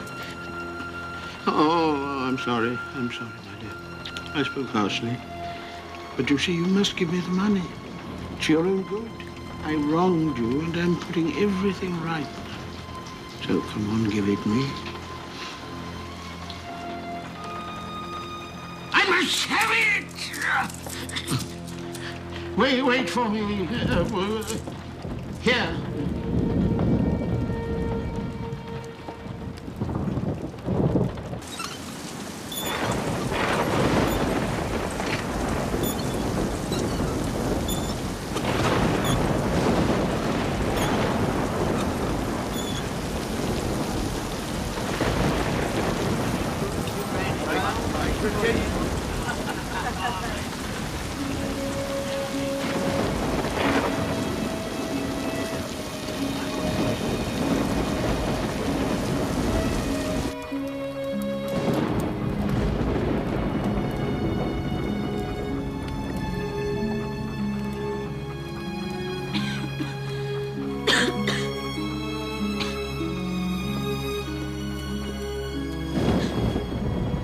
You haven't touched it. You'd best put up here for the night, miss. You and the old gentleman. No, we must get back to the town. Wouldn't be done, miss. Listen to it. But we must get back. The roads is all awash. It'd be the death of you. We'll take 2 rooms then, please. As to payment, pardon my mentioning it, miss, but circumstances being as they are, I have to ask cash in advance.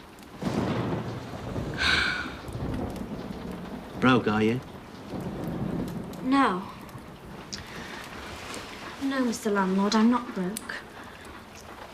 Here, get me change for this. No offense, miss. Just get me some change, will you? Of course, miss. Straight away.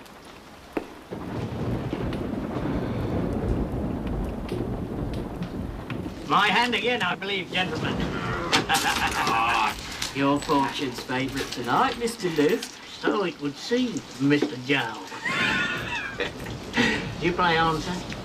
On and on, sir, till I get my revenge. And you, sir?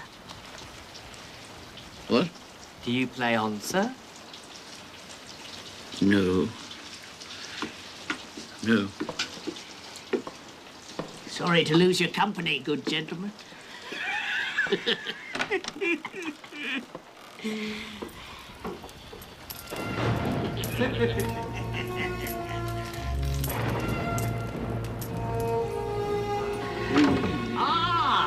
Changed your mind, good sir.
Grandfather? Yes?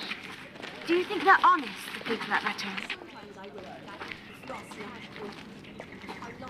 I ask because well, I lost some money last night, out of my room. Unless it was taken by someone as a joke. Only as a joke, Grandfather. Which would make me laugh, if I could but know it. No one steals money as a joke. He who steals it does it to keep it. You didn't happen to see the thief, did you? No. No, I didn't see him. Well, in that case, I should forget all about it, you know. No good comes out of... You know, Nellie, in life, there are always some bad apples in every barrel.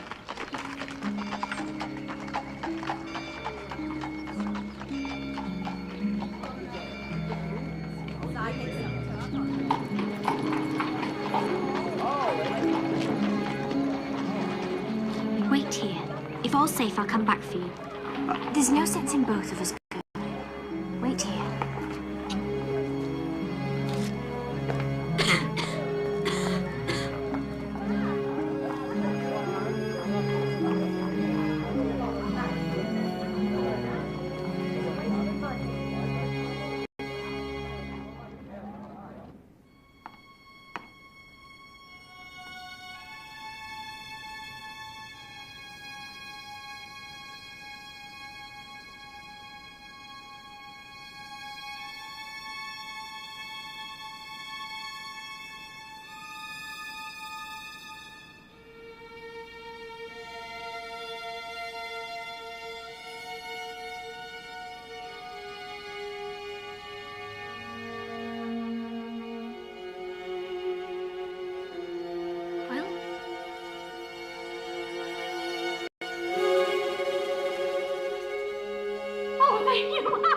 Oh, I've been worried half out of my wits about you.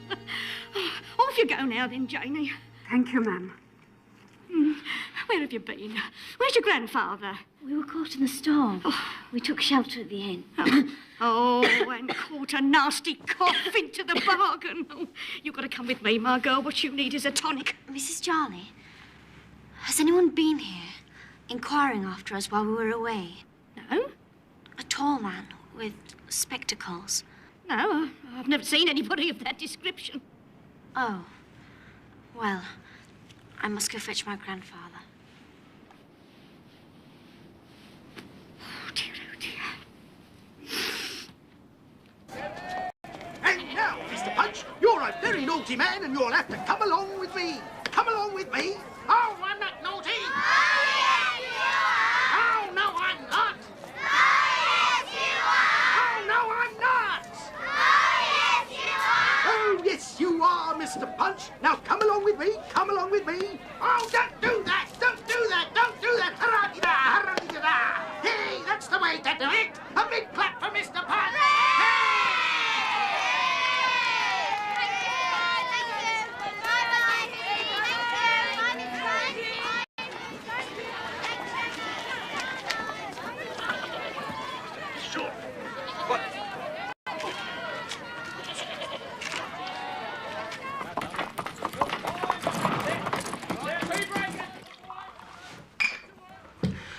your health, master. It will be worth your while. Well worth your while to deal openly and frankly with me. Didn't I say there was sure to be an inquiry after them too, Mr. Cotlin? Didn't I always say that that sweet Nell was the most interesting child I ever saw in my life, Mr. Short? I was her particular friend, sir, more so than Short. What the devil you were? The devil with that. What can you tell me of their present whereabouts? The last week... Mr. Short, I take the hat round, remember, that's my branch. No doubt this gentleman intends to come down handsome, but we need to know terms before we deal. Bearing in mind, sir, that I was the friend, I don't mind, Short, you'd say, God bless her. You'll have £5 apiece if you tell me where they are. Will that do? The last week... Mr. Short. Aren't you satisfied, Mr. Cotlin? I am. Oh, for the love of heaven. The last we heard... was from Jerry. The organ grinder. Who saw him? Not a week ago. In Hooksham. At Jarley's Waxwork. Thank you, gentlemen. And that's all. A miracle. That's what she is, sir, that child. A blessed miracle. Now, look, see, they give her presents. Oh, she makes more that way than what I pay her. Uncanny, isn't it, madam? How lifelike they are. Yes. I should have her pose for a model. I should indeed. The young Madonna, eh? Or Joan of Arc.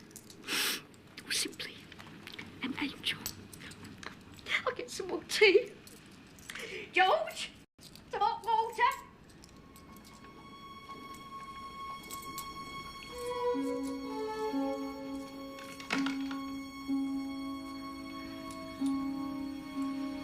Nellie?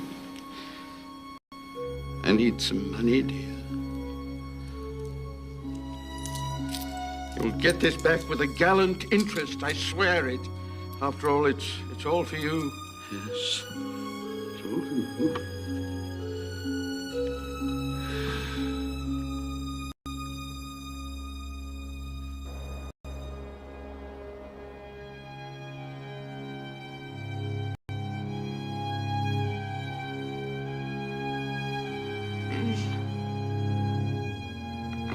Oliver Cromwell.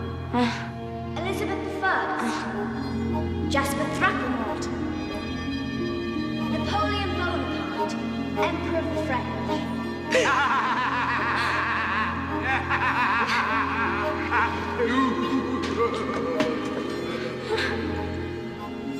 Man is a Martin,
Well then, old gentleman, you have courage, I'll give you that.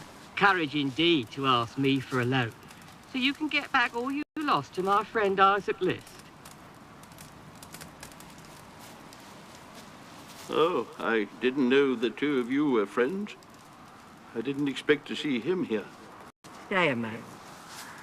Just because I am bound by the sacred ties of friendship, that needn't be an end of it. What's this, Tommy? Come, Isaac. You're a gaming man. You know what it's like to feel your luck is on the turn. Well, I do, certainly. And you know the pleasures of winning. Ah, that, yes. The delight of picking up the yellow boys and sweeping them into one's pocket. And the sweetness of knowing that you have a triumph at last, and you didn't turn back spite of all but went on. Well then, the good lady who keeps the waxworks, Mrs. Jarley. There's a thought. She has money. Oh, no, I couldn't ask her. Bear with me, my friend. I've heard she keeps her cash in a box under her bed. And never locks her door for fear of fire. Steal? Steal? I hope I would never be guilty of inciting a gentleman to steal. Ah, no, borrow. Merely borrow without the formality of asking. And when you're able, pay it back. When he's able. But what if he ain't? You shouldn't consider that, Isaac. Well, if it's to borrow, I suppose I could do it without any danger to myself. After all, strangers are passing in and out all day long. That's the spirit, and I'll see fair between you. But I must have my revenge, mind. And he must stake coin against coin down to the last. Are you willing, Isaac? I'm willing. You're willing? Right, gentlemen. Tomorrow night. As you please. Tomorrow night. Tomorrow night.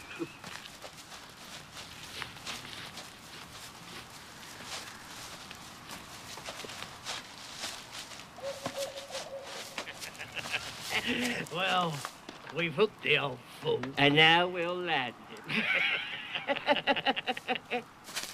What's that? It's a girl. Didn't Skinfleet say something about a young girl and an old gentleman? He did, Isaac. It's Quilp that wants him, ain't it? Quilp it is. Daniel Quilp himself.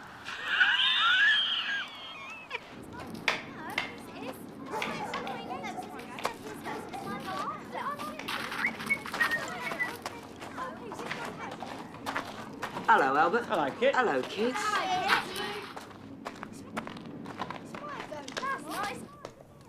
You! Now, kids. Keep out of this. Now, listen to the gentleman. He's Samson Brass's lodger, Mother. I know that. What? I took the room as a listening post. He's your former master's brother. What? We loved each other dearly. He was the delight of my childhood, the companion of my youth, and the bitter rival of my maturity. We fell in love, both of us, with the same girl, a girl of great beauty and sweetness. Did he ever talk of her, of his wife? Often, sir. What did he say? Well, Miss Now looks very like her. The very image of her. Well, to be short, my brother married her. I went to America. All communication between us ceased. I entered commerce. I prospered. As my fortunes rose, my brother's sank. But I knew nothing of it. Then 3 months ago in Boston, I chanced to meet an old family friend who told me of my brother's desperate plight. I determined to end our quarrel and to restore him to peace and prosperity. And he's found them, kid. I know where they are, and I intend to go there.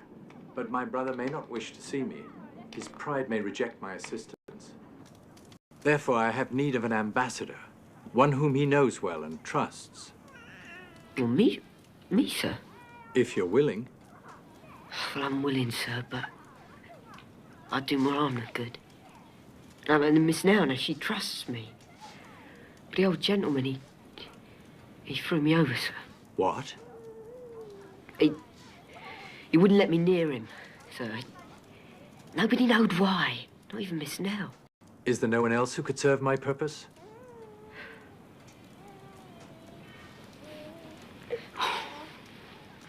All aboard! Westbound stage to Hooksham! Westbound stage to Hooksham! All aboard now! In you go, sir.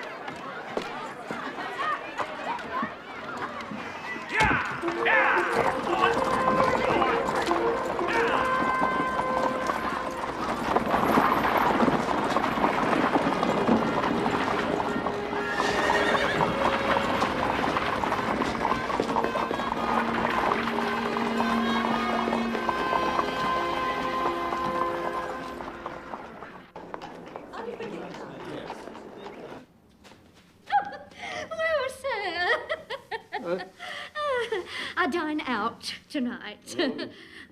I may be late. I'll leave you in charge. Why, madam?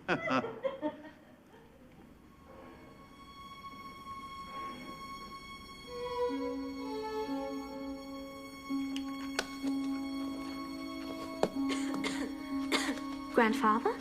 Yes.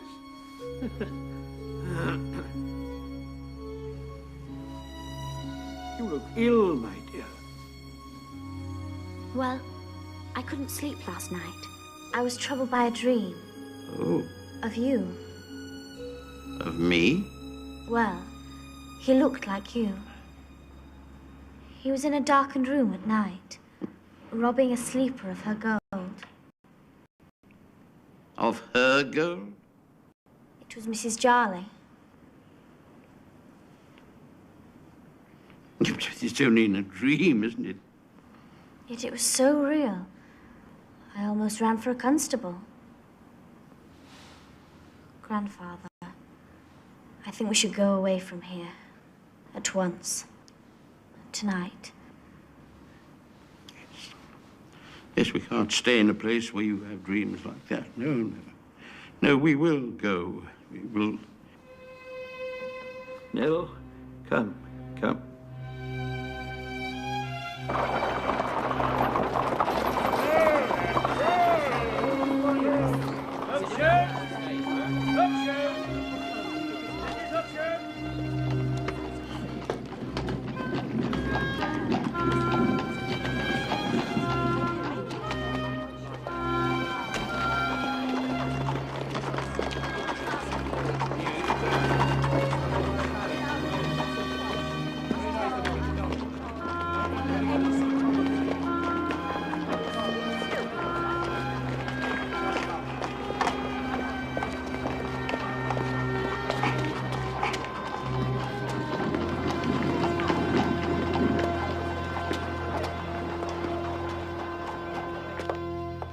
Gone? Where have they gone? I don't know, sir. I only wish I did. It's all... Lunacy! You! You've had a lucky escape, Mum. I'm amazed to see you still alive. See me alive? The old miser's mad. He ought to be locked up for the protection of the public. And so he will be, when I find him. You'll have me to contend with first, Mr. Quilp. Hello. Kit's mother. How are you, my dear old duck? You could take her live for one of your figures, Mum. Yeah. Sprinkle a little salt on her. Lot's wife turned into a pillar. Eh? No?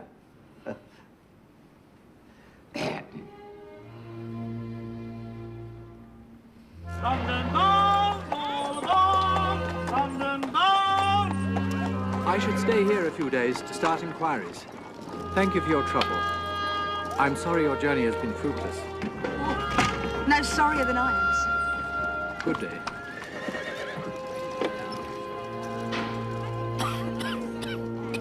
Such a dreadful smoke, ma'am. Yeah.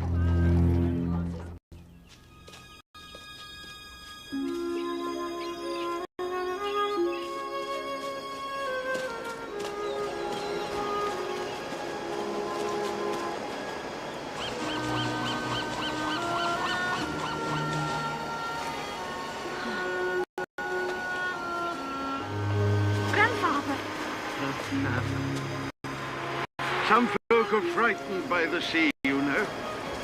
Not I. I feel safe by the sea. Did I ever tell you about... the house you and your wife once had on a cliff? Yes. About 100 times, Grandfather. Old men forget.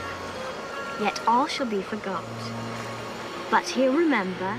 With advantages, the feats he did that day.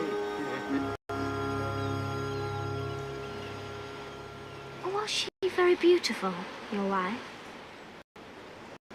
She was very much like you, Nellie. In fact, here, with the good sea air to bring the color back into your cheeks, you'll look almost exactly like her. She lives again. in you. We'll be safe here, you and I. Quilp will never find us here. And all that went before was a dream. One of your bad dreams. To be forgotten. Oh, pray God, to be forgotten. Oh, we must search for shelter, my dear.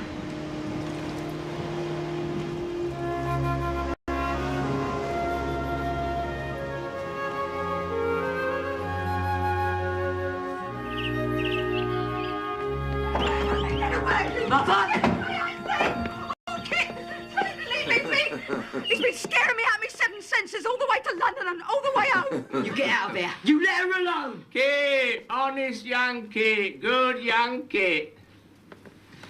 You get out of here, or it'll be the worse for you, you little monster.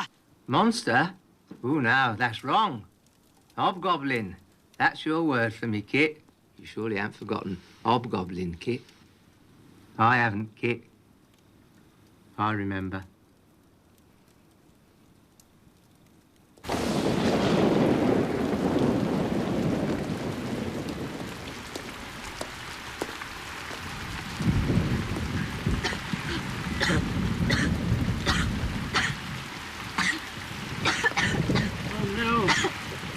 We must stay here at the inn tonight. We have no money for inns. We have no money at all. Come. I'm better now.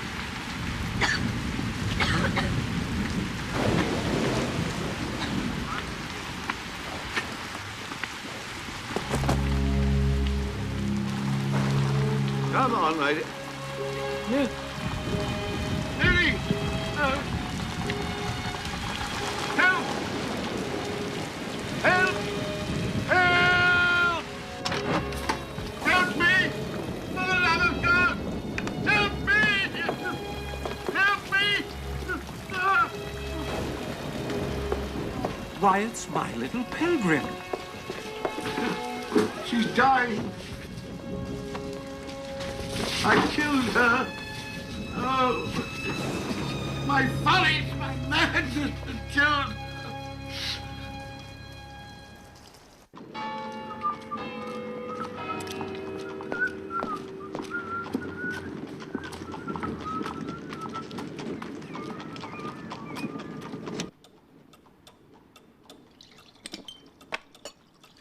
I won't believe it.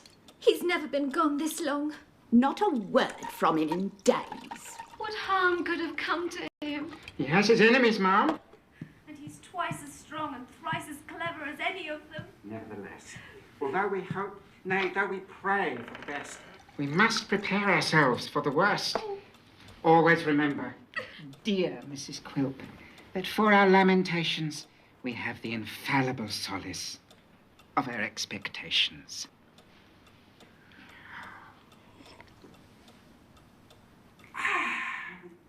However, we must hope for the best.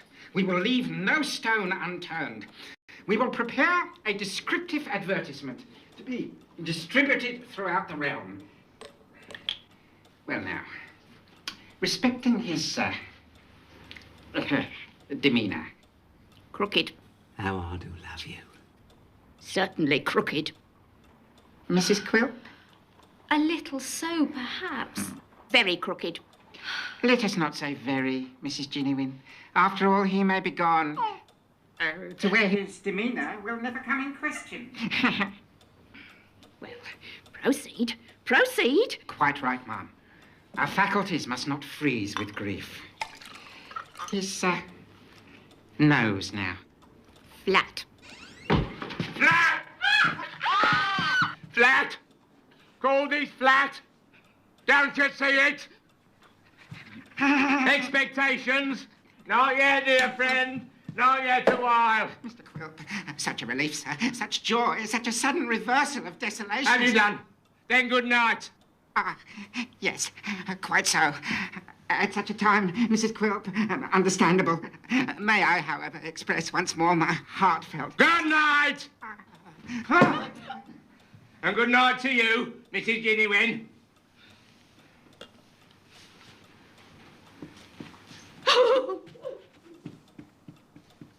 Oh, tears, Mrs. Quilp. You sorry I'm safe and sound? Oh, no, I am glad indeed I am. Yeah, rejoice, dear. Yes, I do. Well, here's more for your rejoicing. They've got away. That precious pair whose cause you plead so fervently. Nell? Yeah, Nellie and her grandfather. Now all the West Country's laughing up its sleeve at me. Isn't that cause for rejoicing? You must be hungry, Quilp. Not just this minute. You must be tired. Come to bed. Oh, like that, would you, my helpmate? You know I would. How could you go away so long without sending me word of where you were? How could you be so cruel? I was in the humour to be cruel, I suppose. I'm in the humour now. What do you mean? You tire me, Mrs. Quill. No. You irritate me half to death. And as for your mother... Oh, I live at the wharf. Yeah! I'll be a jolly bachelor again. You can't be serious. Why not? You've been a widow in anticipation. I'll be a bachelor in earnest. Well, I'll come and go, you know, like a will-o'-the-wisp. Come when you least expect me and go when I take the fancy, like now. So I hope you didn't get anything too nice for dinner, because I shan't be here for it. Quilp!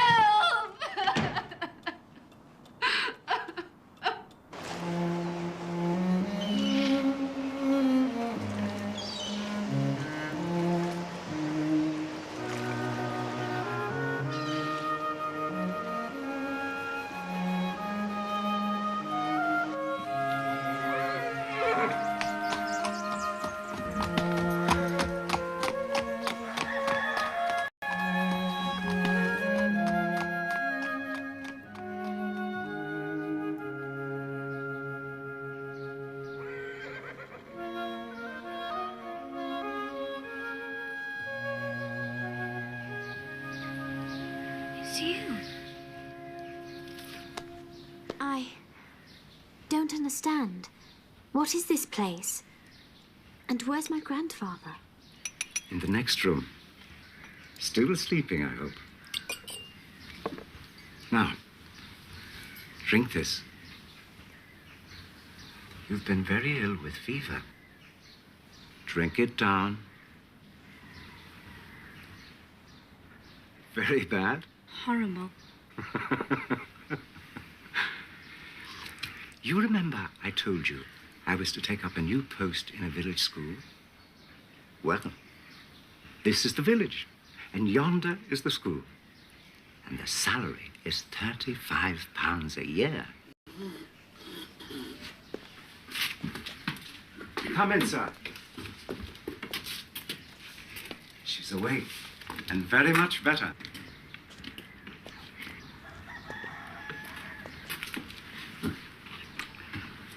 I thought we'd lost you. Are you really better? I feel better. Truly. You'll forgive my saying so, sir. I think she should not be tramping the open road again for some time. Oh, of course not, no. But we can't stay here. After all, we've trespassed on your hospitality quite enough. Bear with me a moment, sir. I think it very likely I can find employment for you here.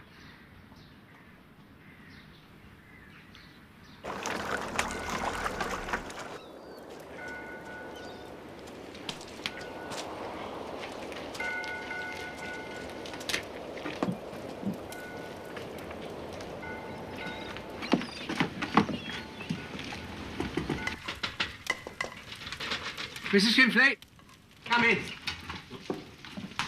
You have news for me? I do, Mr. Quilp, and important enough, I thought, to be brought to you in person. You found them?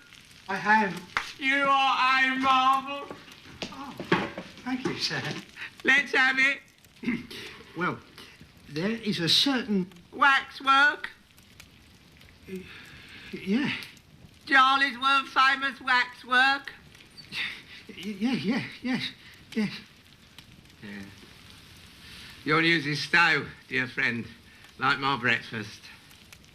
The birds have flown. Where? That is for you to discover. The old man's sure to go to the card table again. He can't keep away. So ears to the ground, Mr. Skinfleet, ears to the ground. And don't delay.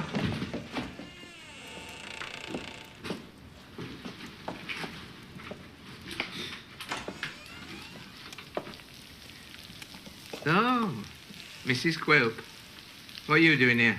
I'm dead, ain't I? Come home, Quilp. Please, come home. I'm very well here, bless your eyes. Solitary and sequestered as I like. Secure from all spies and listeners when business is to be done. Nobody near me but rats. They're fine, stealthy, secret fellas.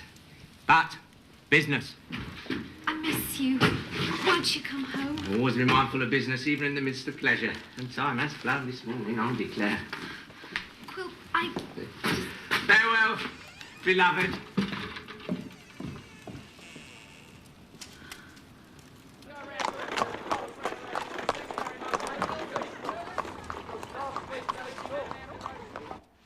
Render me an account of what's owing.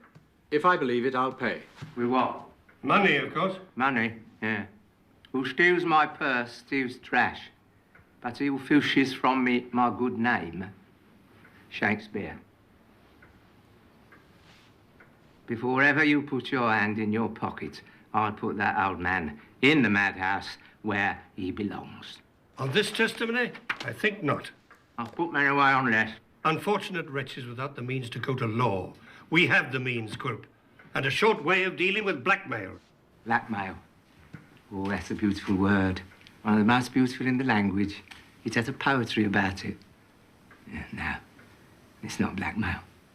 As to the law, neighbour, possession will always be 9 points of it.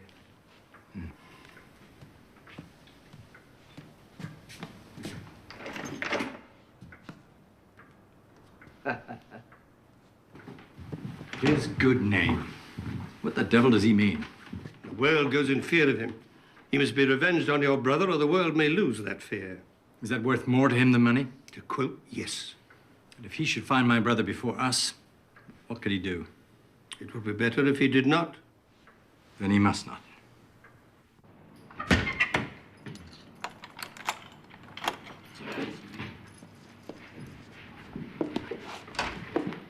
Mr. Quilp, my dear sir. Of all the girls that are so fair, there's none like pretty Sally. Wonderful. He's quite the troubadour, you know. Take this down to the city, would you, Swiveller? Now, there's a lad named Kit. Kit Nubbles, I know him. Yeah, put up your book, Samson. We don't want any documents. I don't like Kit. Nor I indeed. This Kit is one of your honest people, one of your fair characters, a hypocrite, in short, a double-faced sneaking spy and a yelping insolent dog besides. So fearfully eloquent. Come to the point, and don't talk so much. You're quite right, Sally. Well then, I owe him a grudge. Enough said, sir. We can be relied upon. And he works against me in my pursuit of Nellie Trent and her grandfather. In short, I hate him and want him put out of my way. Can you devise a means? Certainly. We have a burden of our own we'd gladly be rid of. Our clerk, Swiveller. He don't suit? Not at all. Get rid of him, then. You wouldn't object? What concern is it of mine? Throw him back into the street, if you will. After you've dealt with Kit Nubbles.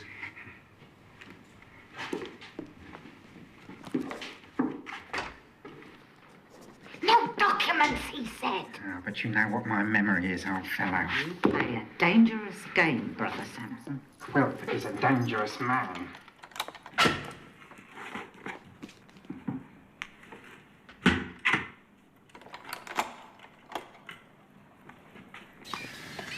Take her.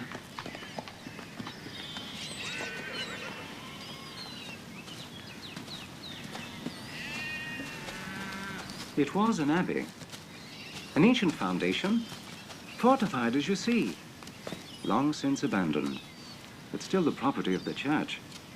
So peaceful.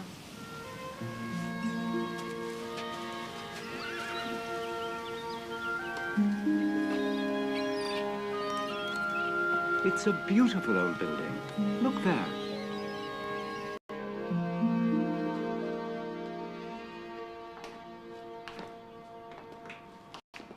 Oh, say.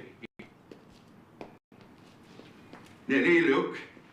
That 16th century French, you can tell, that very typical Gothic opulence that, Ah, yes. Well, that's late 14th, early 15th century. I wouldn't wager on it. It's Italian, of course. We can't live here. Don't you like it? I do. It has an air of sanctuary. Oh, of course we like it. Don't we, Grandfather? Yes. But who would ever let us live here? But the church employs a keeper to clean and safeguard the building and tend the burial ground. The post is vacant. I've spoken with the Archdeacon, and it's yours, if you want it. The pay is very small, I fear. Pay? Grandfather, do you hear? Yes. This is everything we've dreamed of. As you say, sir, this is a sanctuary. Don't you worry about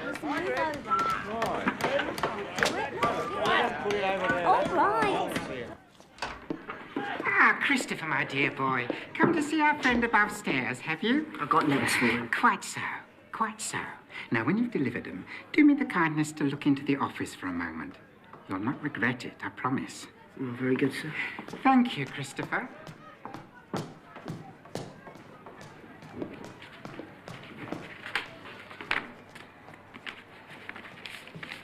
Great heaven! What is it? Reuben and Marsh have settled. Never! Mr. Swiveller, have the goodness to look at that and tell my sister what it is.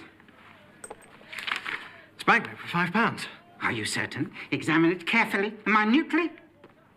Yes, it is without doubt a banknote for £5. Drawn on what bank? Fields Bank. Thank you, Mr. Swiveller. There you are. I said they'd settled. Step down to the city with this, would you, Mr. Swiveller? Again? And at once, if you please.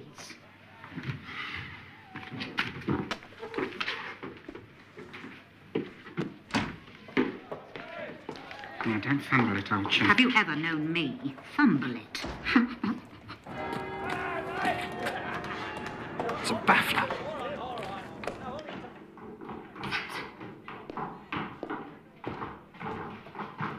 Christopher!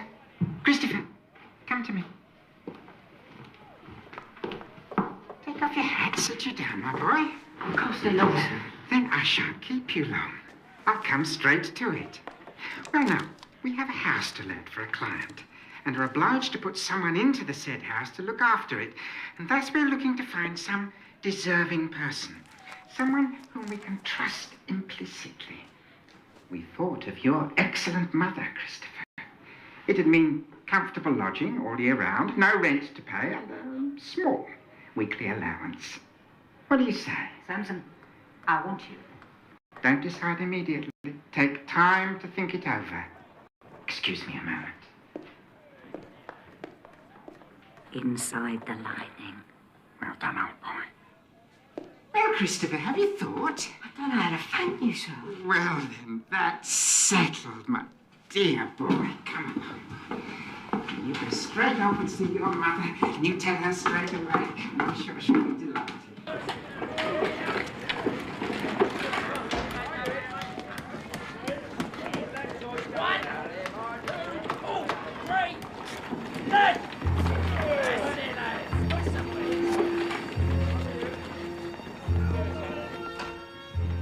What'll the judge give him, do you think? Transportation at the very least. Transportation. Delightful. To Australia, of course. Do you think Australia is far enough out of the way for Mr. Quill?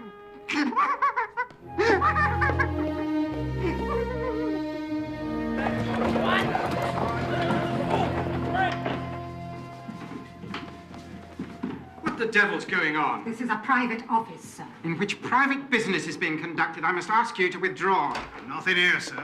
I rejoice at it and offer my most humble apologies, Christopher. What about his cap? His cap? Nonsense. Has it never been known for a thief to conceal his gains in his cap? Thief? Are you calling the boy a thief? Well, Constable? Lord bless my soul. Is this the missing note, sir? I can't believe it. I won't believe it. Say something, Christopher.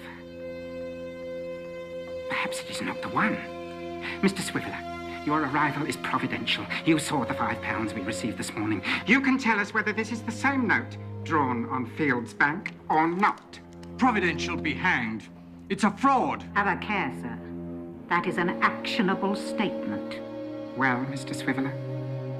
Well, yes, it is the same. You say he was left alone? In here, miss? He was. Then I've no alternative. Christopher Nabos, I arrest you in the name of the law. It's a fraud, I tell you. A fraud! Step back, sir, if you please. Christopher Nabos, I arrest you in the name of the law. Who are your other witnesses? What's your further evidence? I've done nothing!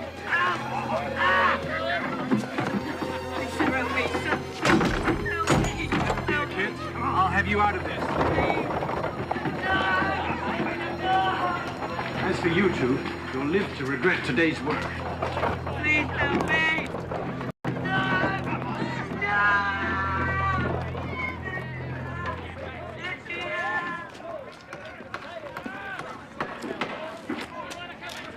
Hobgoblin, eh, Kit? Honest Kit? Plain speaking Kit?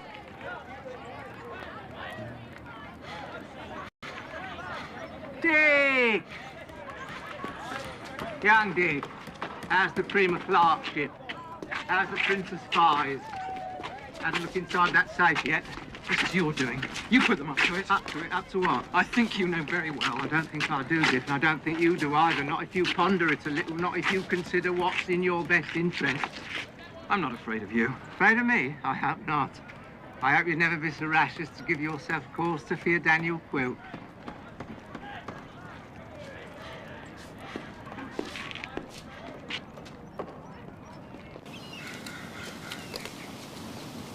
Good day. Good day, this.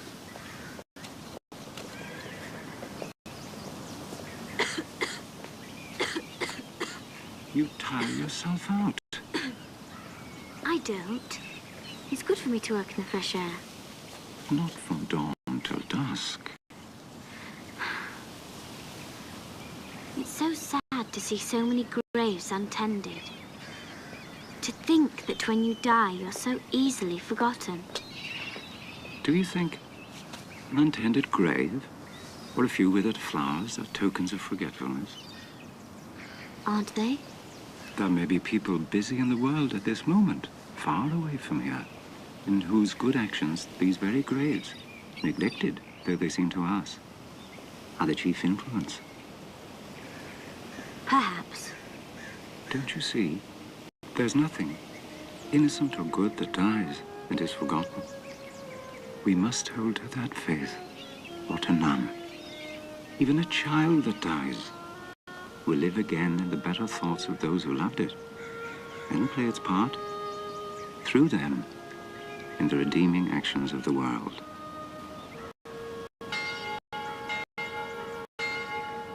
There's the school bell, and I'm late as usual.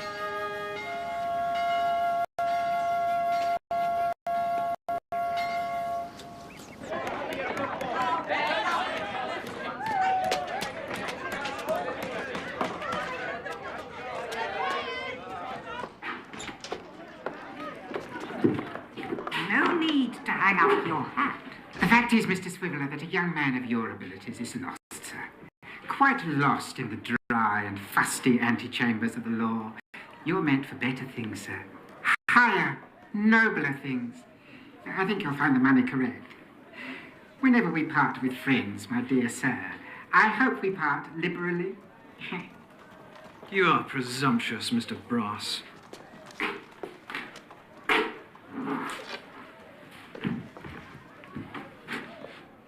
You haven't seen or heard the last of me.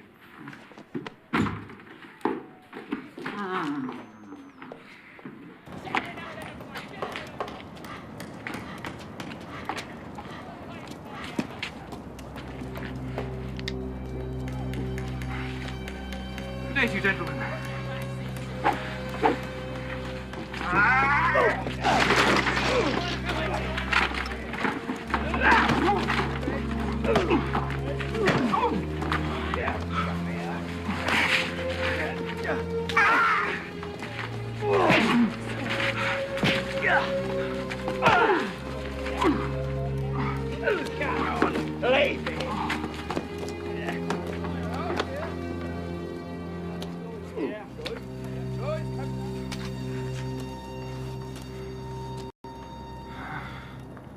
Now we can be friends again. Hey, Dick?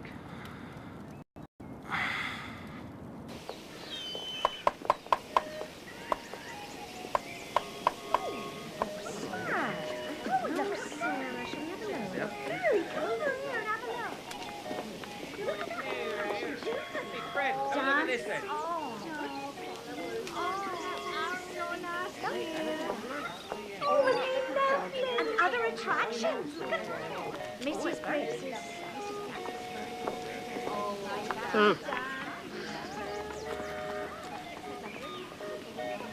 You're afraid I won't be able to keep away.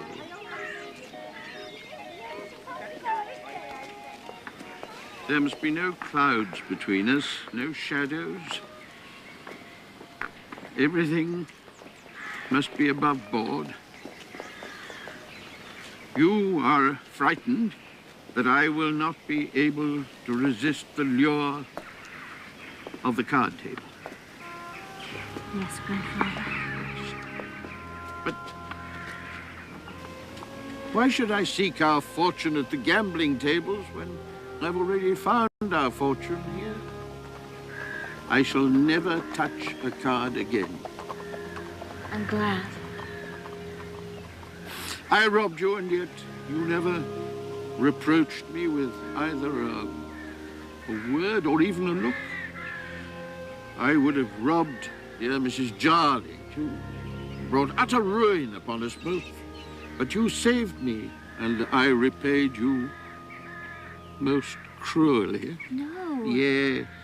I was even lying when I said that I gambled in order to keep you away from poverty. It was true. It was true at the beginning, but it soon, far too soon, became something quite different. It became an obsession. It became a form of madness. Grandfather. Yes. But now, you know, once I've told you all that, I'm free. I'm free. Only time will prove to you that I'm telling the truth, but at least I know it. And I'll see to it that nobody ever troubles us again.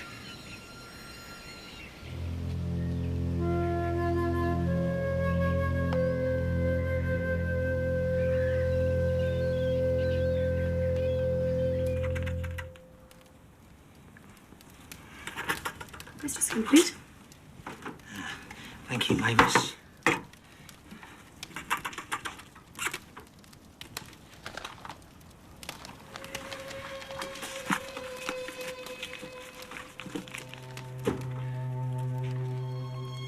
Daniel Quilp, Esquire, Tower Hill,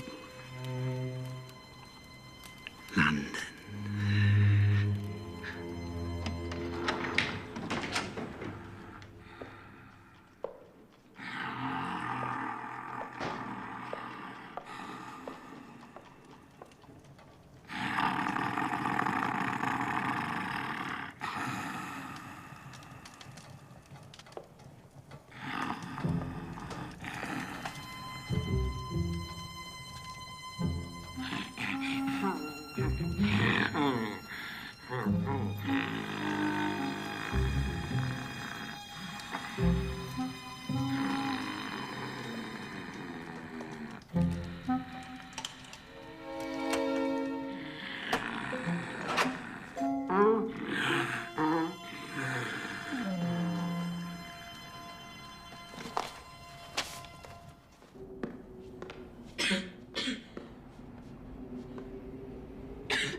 Evidence? You may call a few words scribbled in a book. A book, moreover, stolen by some person or persons unknown. You may call that evidence, Mr. Witherden. I don't. It will be for a judge and jury to decide. I fear neither. Yet if the case goes against you, as in my professional judgment it certainly will, you face a long term of imprisonment. On the other hand, make a clean confession of it now. Of what, pray? Implicate the true author of it, and I will myself put in a plea for clemency. Might I have a private word with my sister? Hold your peace, Sampson. The truth will out, I'll... Keep silent, I say! You risk your lives to protect Quilp. Would he do the same for you? It's a point. I hear no more of this. Come, Sampson. Come, I say! If you'll excuse me, dear fellow, I'll stay a moment longer. You utter fool. She's forthright, you see, sirs. She doesn't mince her words. Yet I think I'll stay. Then curse you for the coward and traitor you are!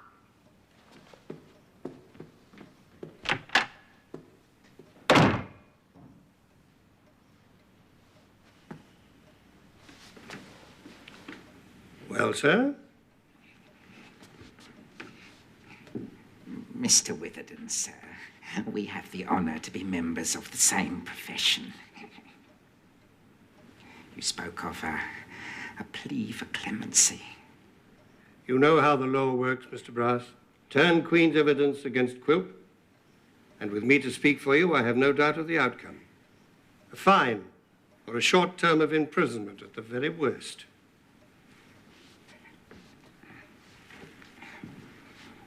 What if I were to provide further evidence of other and greater crimes committed by Quilp? What crimes?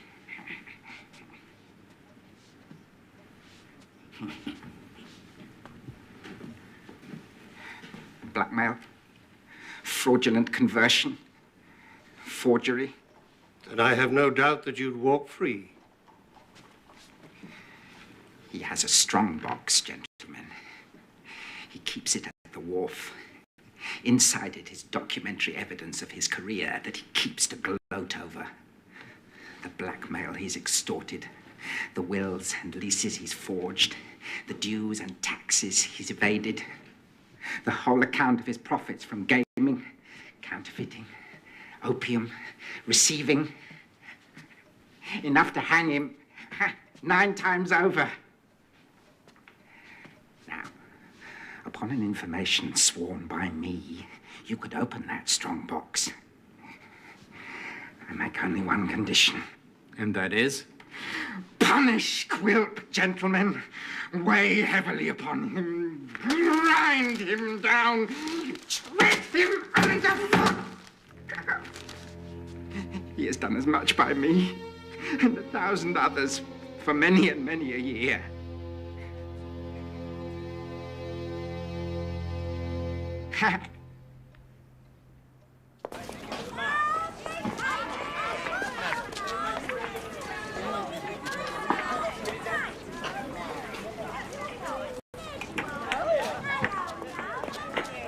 Samson has been practiced upon and has broken confidence. It has all come out. Come in here.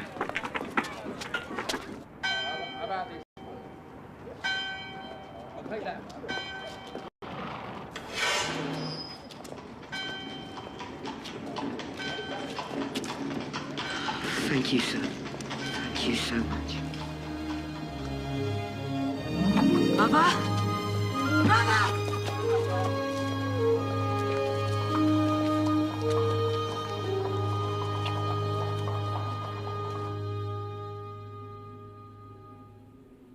This is all my doing. No. It is. No, Grandfather. It was Quilp.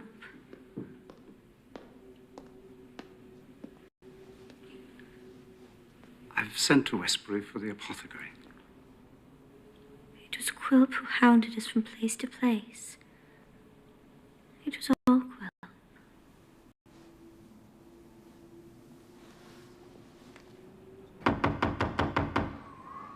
Hold on. Yeah, right. Hold your horses. Yeah, hang on a minute. I'm coming. Where's Mr. Quilp? He's in there. Samson Brass, flattering bloodless cur! If only I had him here. What do you want? This letter came to Tower Hill for you. What are you doing? What's happened? It's complete. At last. What are you doing, Quilp? Making a funeral pyre of my past, Mrs. Quilp. All of it. Is that letter news of Nell Trent? None of your business. Is it? Still pleading her cause. You don't know what torture I've suffered since I deceived that child. Torture? I call it treachery. Get out of it. Take her home, you dog, or I'll cut your throats. And don't come here tomorrow, this place will be locked up. Get out of here!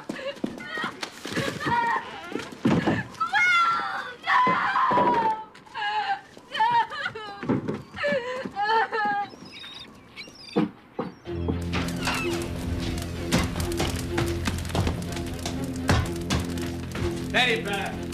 Once I have him in my power, all will be possible again.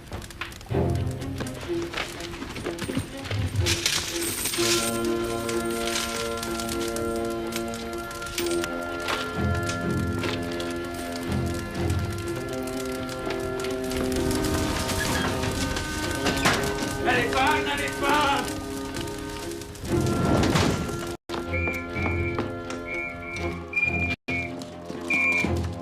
Come on, lad.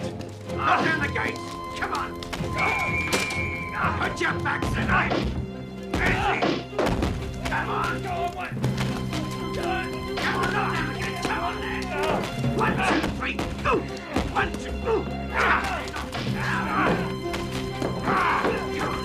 Put your Go on. backs. Right. Go on. Stand back.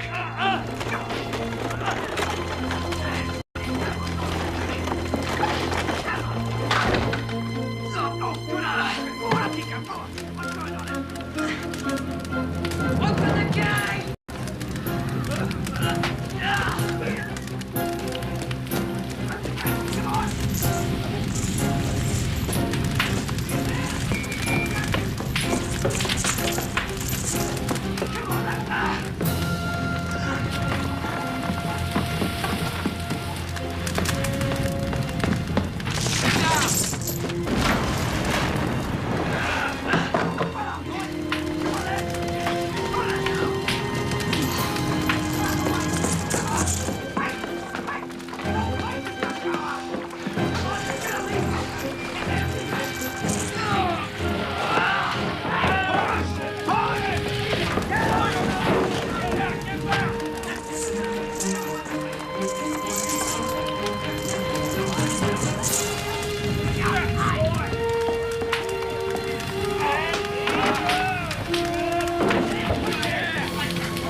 What's this? It's from Skinfleet.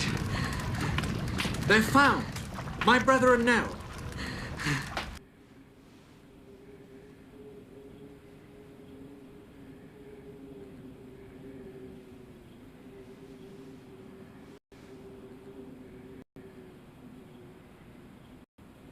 You look better, little pilgrim.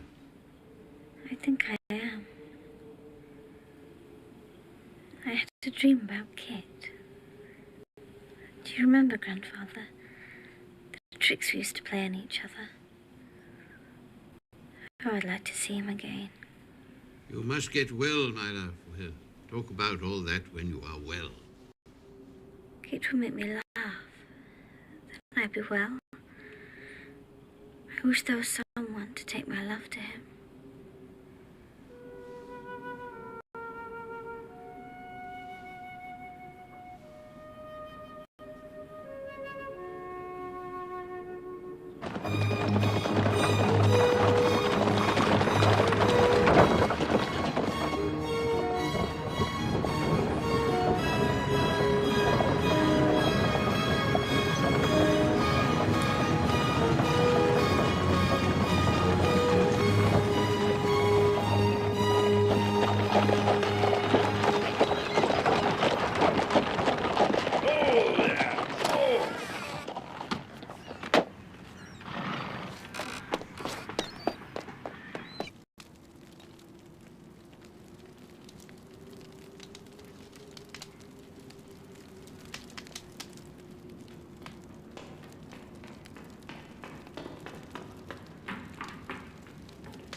Master?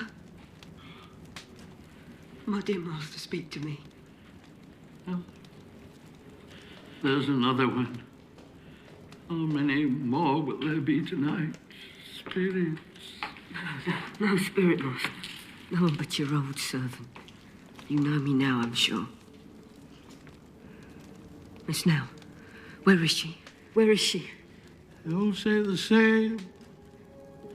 All ask the same questions. Spirit. Where is she, master? Tell me but that, dear master. She is asleep. Yonder. Oh, there. Thank God. Oh, yes, thank God indeed. Hark. Did she call? No, I heard no voice, master. There it is. You're not going to tell me you didn't hear that. What?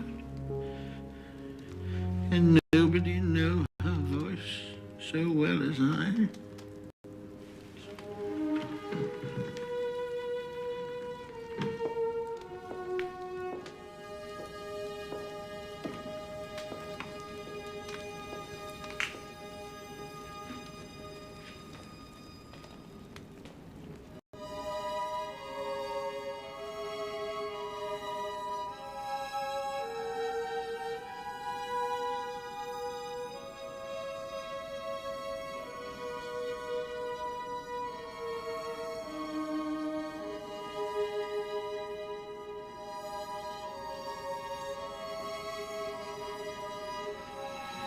She is asleep. You were right. She did not cry out. That is, of course, unless she cried out in her slumber.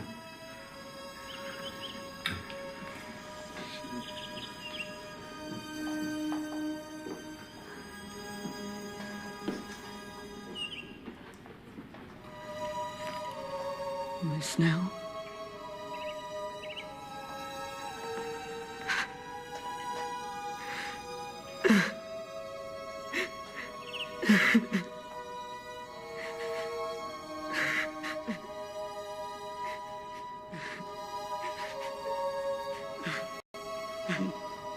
Look, these are her shoes. See that? How worn they are. She only kept them, you know, in order to remind herself of our long lost voyage. And how the stones must have blistered and cut her feet. She never told me. Doctor?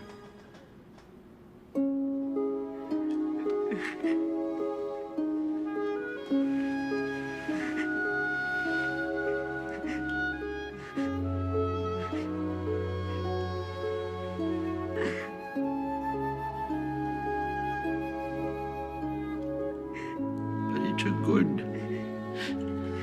and happy sleep. It is. It is.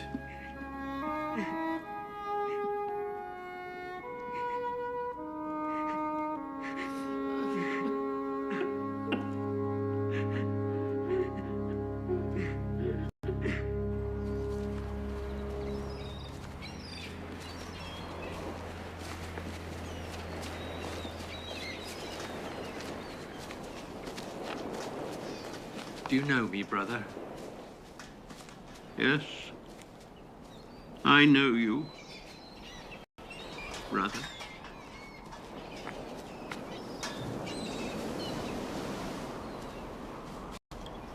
We have much to do, you and I. We must recapture all the wasted years that my pride and anger threw away. Nell brought you here, against all odds, through every danger and hardship. She brought you here to the sea, not to die, but to live.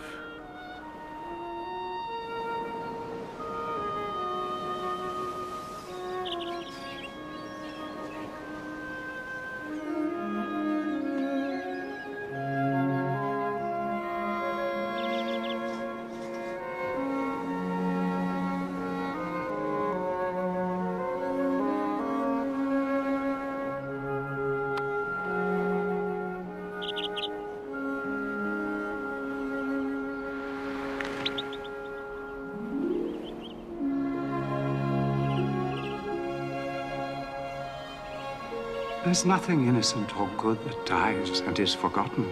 We must hold to that faith, or to none. Even a child that dies will live again in the better thoughts of those who loved it, and play its part, through them, in the redeeming actions of the world.